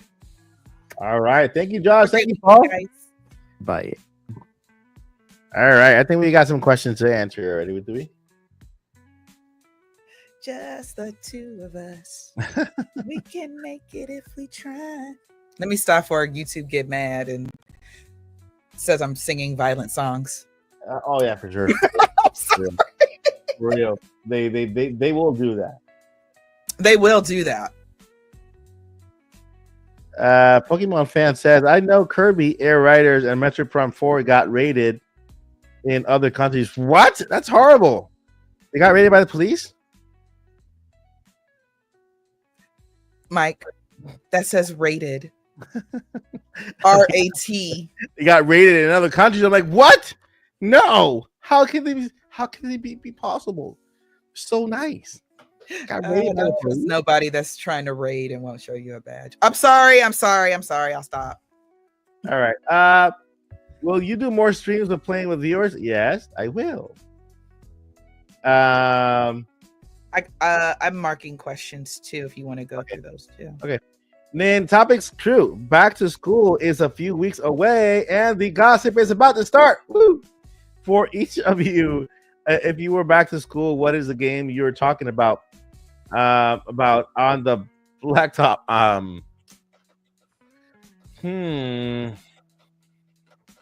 I will be talking about Age of Calamity. Wait, no, Age of Imprisonment. Is it Age of something? Yeah. He's saying back in school, so I think he means us back in our day. Oh, I okay. think that's what he meant. Okay. Well, just let me look at. I don't remember what year I was in high school. It was so long. So I'm going to answer this while Mike thinks about it a little bit more. The sad thing about when I was a kid is my mom did. Okay, so my parents were divorced when I was 2. So my mom was like, "Oh my goodness, games are the devil. Don't play that devil stuff." So then I go over to my dad's house where all the devil stuff was. The music and everything. That's why I love music so much. So he had the NES. So I could only play video games when I was at his house. So when I got back to school, unfortunately, I went to a kind of school where everybody was more focused on being cool and whatnot. So Zelda wasn't cool yet in my neck of the woods. So unfortunately, I was not talking to anybody about my games. But there were those weekends when I was at my dad's and on my dad's side of the family, those are all my cousins that are my age. So, and then I had all boy cousins. And so they all like video games. So yeah. I wasn't on the blacktop, unfortunately, discussing games, I was with my cousins, and so we would play Sonic a lot. Not my favorite, I'm sorry.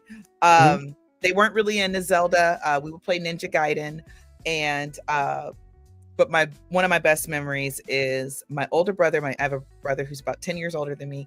So when I was little, and he wasn't as little, but he was younger, Contra was the game that we beat together. And if you have played Contra on the NES, you know that game is brutal.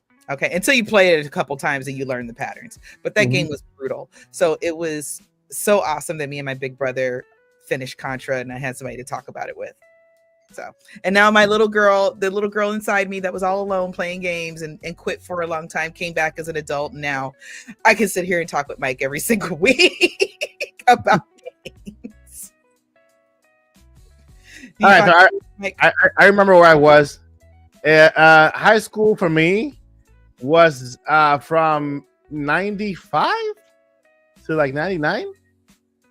And around that time, I can't remember specifically, but around that time, I was playing either Nintendo, Super Nintendo, and Nintendo 64, and Super Mario World was my favorite game in Nintendo SNES, and of course Mario 3 on Nintendo.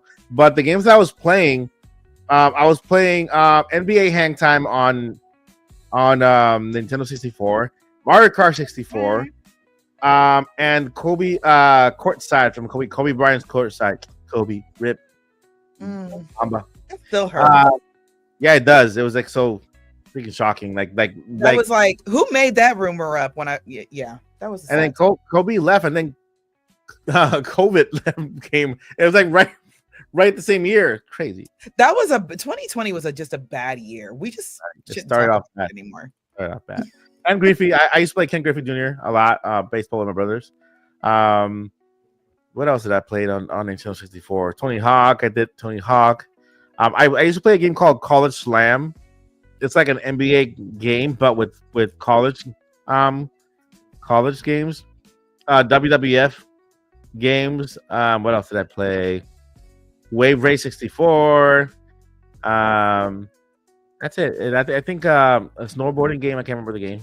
Snowboarding something, 80-10 or something. That's it. Other than that, hanging out outside playing basketball with my friends. Nice. When we read a couple other ones? Yeah. Or you want me to read them, or you want to read them? Yeah, you can read them. Like whatever's I want you to rest. Whatever's left. Yeah. Okay. I just want you to rest a little bit. Heck yeah. That is not the right thing, Joyce. Pokemon fan 34. Mike and Joycey, if we don't get a normal one this month or next month, should we panic? No. Yes, panic. Just okay, you know what? I'll just dive. You know what? If you can't beat them, join them. Yes, we should panic. We should panic. The world is going to end.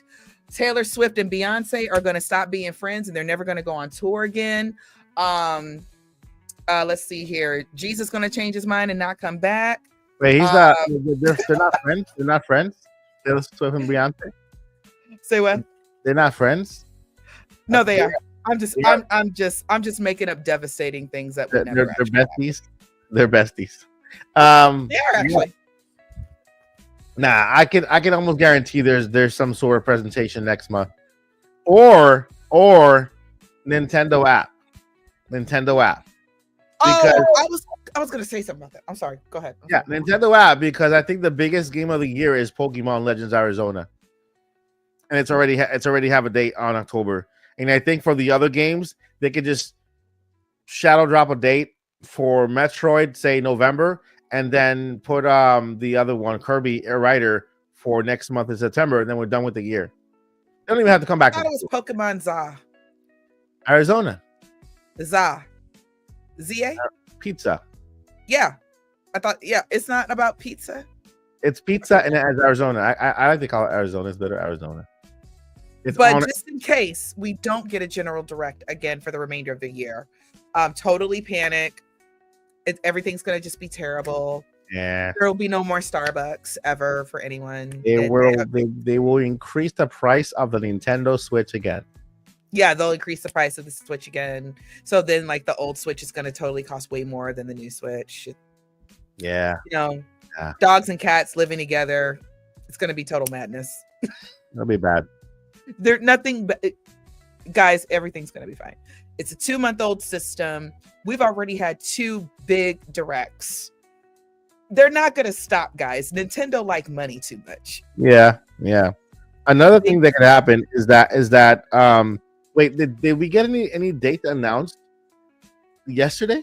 I had to go back and look. Yesterday for what? For at the partner showcase. Because if we got dates announced for the gap months, like for September and November and December of this year, any of those games, Nintendo's going to rely a lot on third-party support, like a big so that they can have little breaks for first party. So if that's the case, we're going to get any real breaks. Do you think so?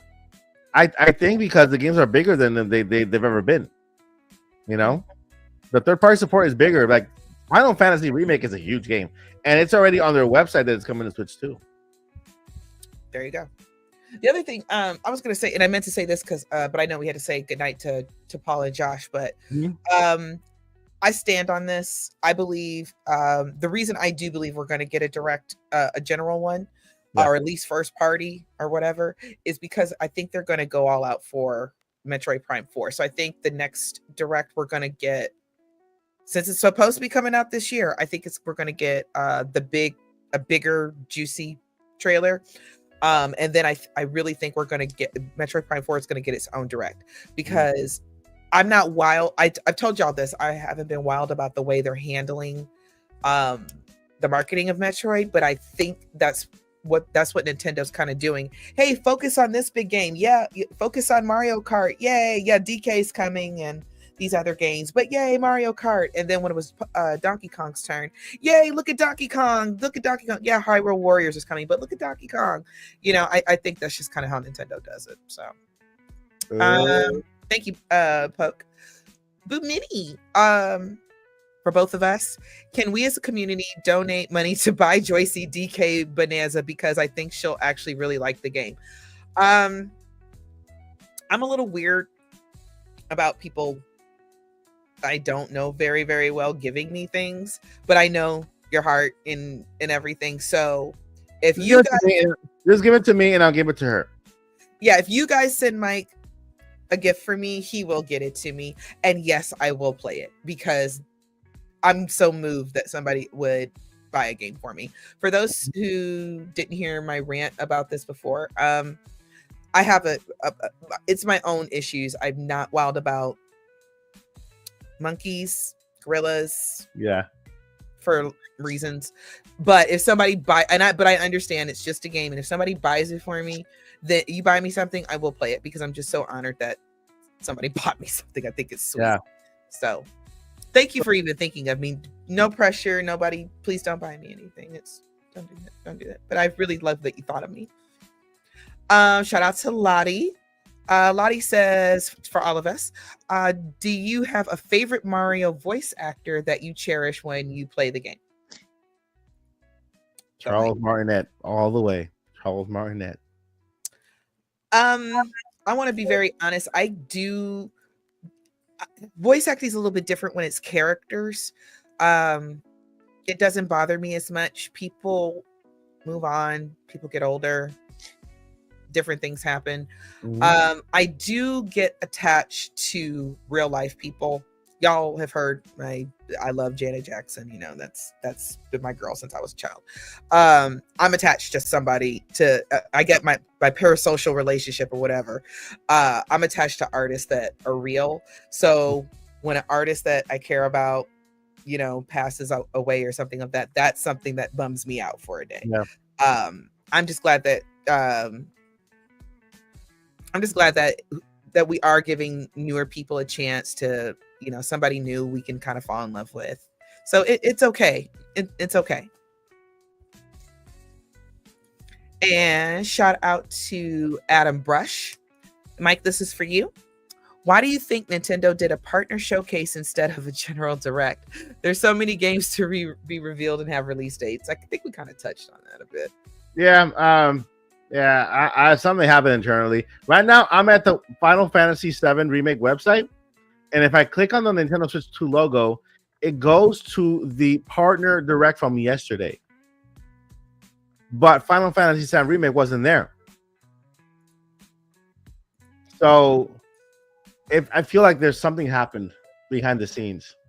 I think yesterday's direct should have been bigger. Maybe it was a first party and third party direct, and they decided to make it a smaller direct and just call it a partner showcase.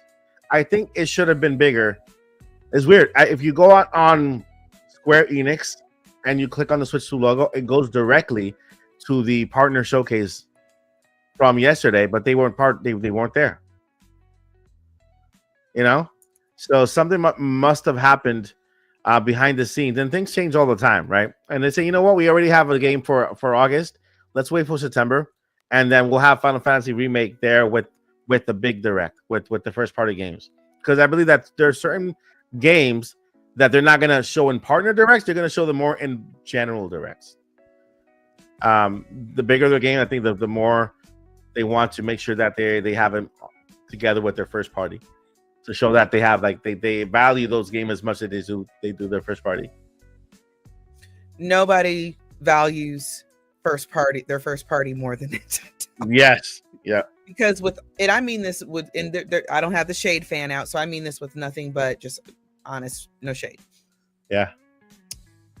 I love third-party games as well. There, I just haven't met a game yet that said, "Ooh, I have to run out and buy a PlayStation. I have to run out and buy a new PC or anything like that." But I think it's a fair question that we can ask: why are all the Nintendo first-party games doing a little bit better than others? Yep. First-party. Something to think about.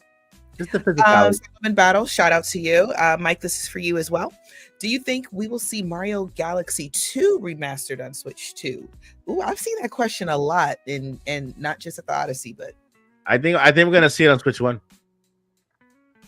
I think it's coming to Switch 1 and Switch 2. Yeah, I think it's coming to Switch 1 and Switch 2. I think it's gonna be a Switch 1 game, because they did promise games for Switch 1 up to the end of 2026.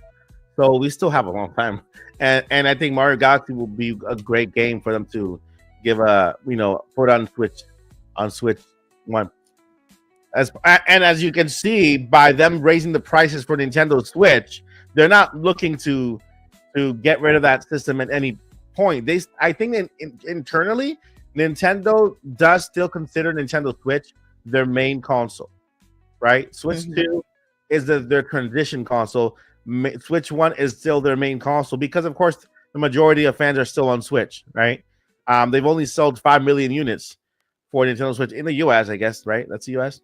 But it's a slow transition, so they still have to consider that Nintendo Switch like their main system. So a game like Mario Galaxy 2, they're not just going to put on one system. They're going to put it on Mario. If it's a brand new Mario, then it's going to be on Switch 2. But a Mario remastered or HD, that they can put on Nintendo Switch and Switch 2.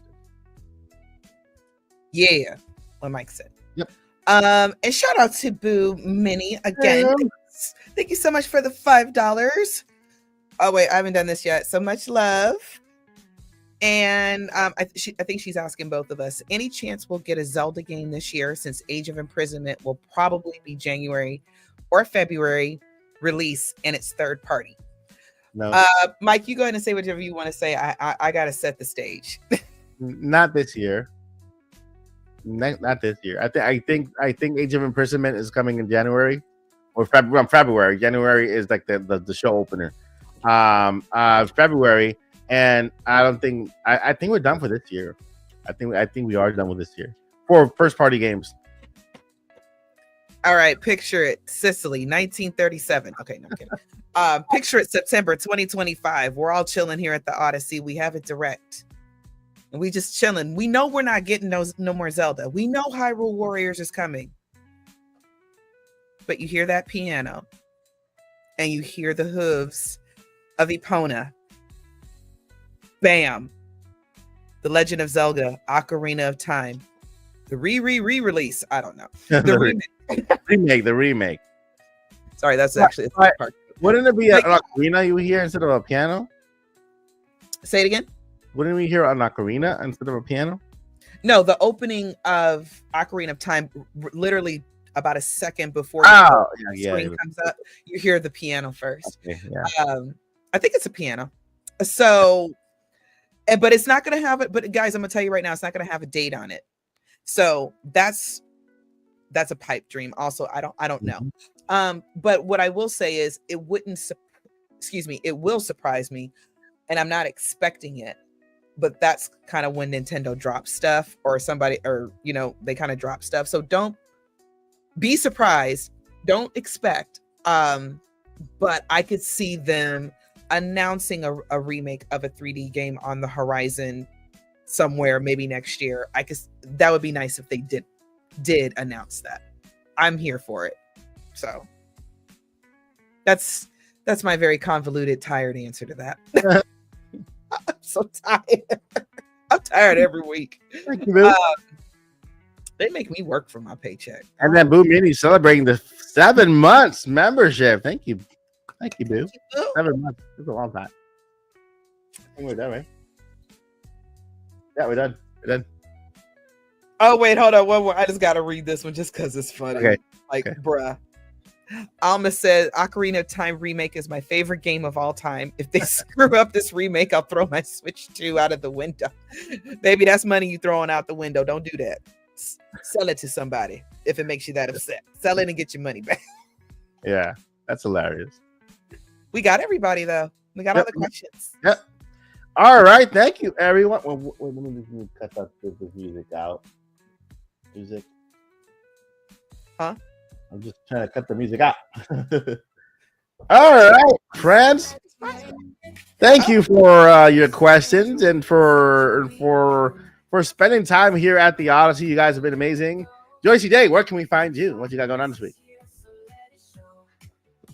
I got to throw a little shade. I am DJ Joycey on Twitter because I will not call it anything else. Yes, it's Twitter. Okay, forever. Anyway, I am at DJ Joycey. Mike got class, y'all, and so do I. But I gotta act a certain way in Mike's house because I respect Mike because I'm his friend. But if you got something you want to say, again, I am on Twitter at DJ Joycey. Don't bring that mess to Mike's house. Come say it to my face. But for the rest of you, I love you very much, and I can't wait to see you next week. I'm just a crazy old lady who loves video games. Do I believe that? Now I'm just reading I'm a mess behind the scenes. The Mario anniversary. There's the Mario 4. Oh, you mean the I think what leaked apparently was Mario and a 40th. I don't know. I don't believe anything if it's not confirmed by Nintendo. That's the new rule. That's the lesson for today. Don't believe anything from anybody until Nintendo confirms it. It's not even about believing. Let's just have a good time talking about it. What do they say about the 40th? It's a possibility they'll do something for Mario's 40th. What I'm hoping for is Ocarina of Time in the 4th anniversary of Mario. But I am hoping that they will talk about the next Mario movie. Yeah. Even if they don't have a game yet, guys, a game is coming. It's been like 9 years for real. It's coming. I don't know about this year, but it's definitely coming. All right, you can find me here at the Odyssey. I'm still working on content. I do have a brand new show coming up. It's called, what's it called? It had a name. It's a game show. It's a game show. It's called, Speedrun. Yeah, it's called the Speedrun Show. It's called the Nintendo Speedrun Show. You guys want to be subscribed. You know why? Because although I'm going to start this show with our podcast crew, I'm going to move on to selecting people from our audience to be on the show and the ability to answer 7 questions to win up to a $100 gift card to the eShop. Ooh. So it's the Speedrun show. The Nintendo Speedrun Show is like a millionaire type of show, but you're not gonna make $1 million because I don't have $1 million. but you can enter your way up to $100 eShop gift card on the show. I'm still working on the kinks. I have the UK is also involved. The UK also involved. You're gonna have to transfer that money over to the UK. Might be a little less, but still works. No, not $1 million for the eShop. I don't have that. No, not that. But guys, it's a cool concept show that I'm coming up with. It's called the Nintendo Speedrun Show, where you guys can enter to, and if you're picked, you got to be on camera also, and you're gonna be answering 7 questions, and each question is every question is worth something, so you'll always go home with the gift card, so you'll be fine. And that's gonna be a cool show that I'm working on. To be awesome. That is everything I'm working. I'm also working on a whole bunch of videos for product that I'm backed up here. Also a review for some games, and that's all I'm working on. Just like you're working on something else too. What am I working on? Remember what we talked about last week? The Zelda Don't podcast? say it out loud. Don't say it out loud. Don't say it out loud. Okay, yeah. We're That's on the list. well, we also have a podcast that the members already know about. We have the Main Topics mini podcast, 1-on-1, which is only members only podcast. It'll be filmed. It'll be one podcast a month, and that podcast will be for members. It'll be like a 1-on-1 podcast with special invite one day Joycey, one day Paul, and stuff. That could be for members soon. And then we also have other projects on the works there we can't talk about just yet. But thank you guys so much for watching. You guys have been amazing. Like always. Don't give up. Never give up. Don't do that because we need you. Wait, why did you get hearts? I didn't get any balloons. Balloons? Why are you getting? I'm not getting anything. Anyway. You gotta strike a pose, Mike. Come on. Madonna taught us how to Vogue already. Come on. Hold it. There we go. It's not working. They gave me hearts in the chat. It's good. It's good. Even better. We'll go with that. That's better. All right, guys. Take care. Good night, guys. Let me find the M stream here. Where is it? Okay. In the live, Mike. I'm tired. Before the I'm feeling happy with Main Topics podcast. I feel like dancing with Main Topics podcast.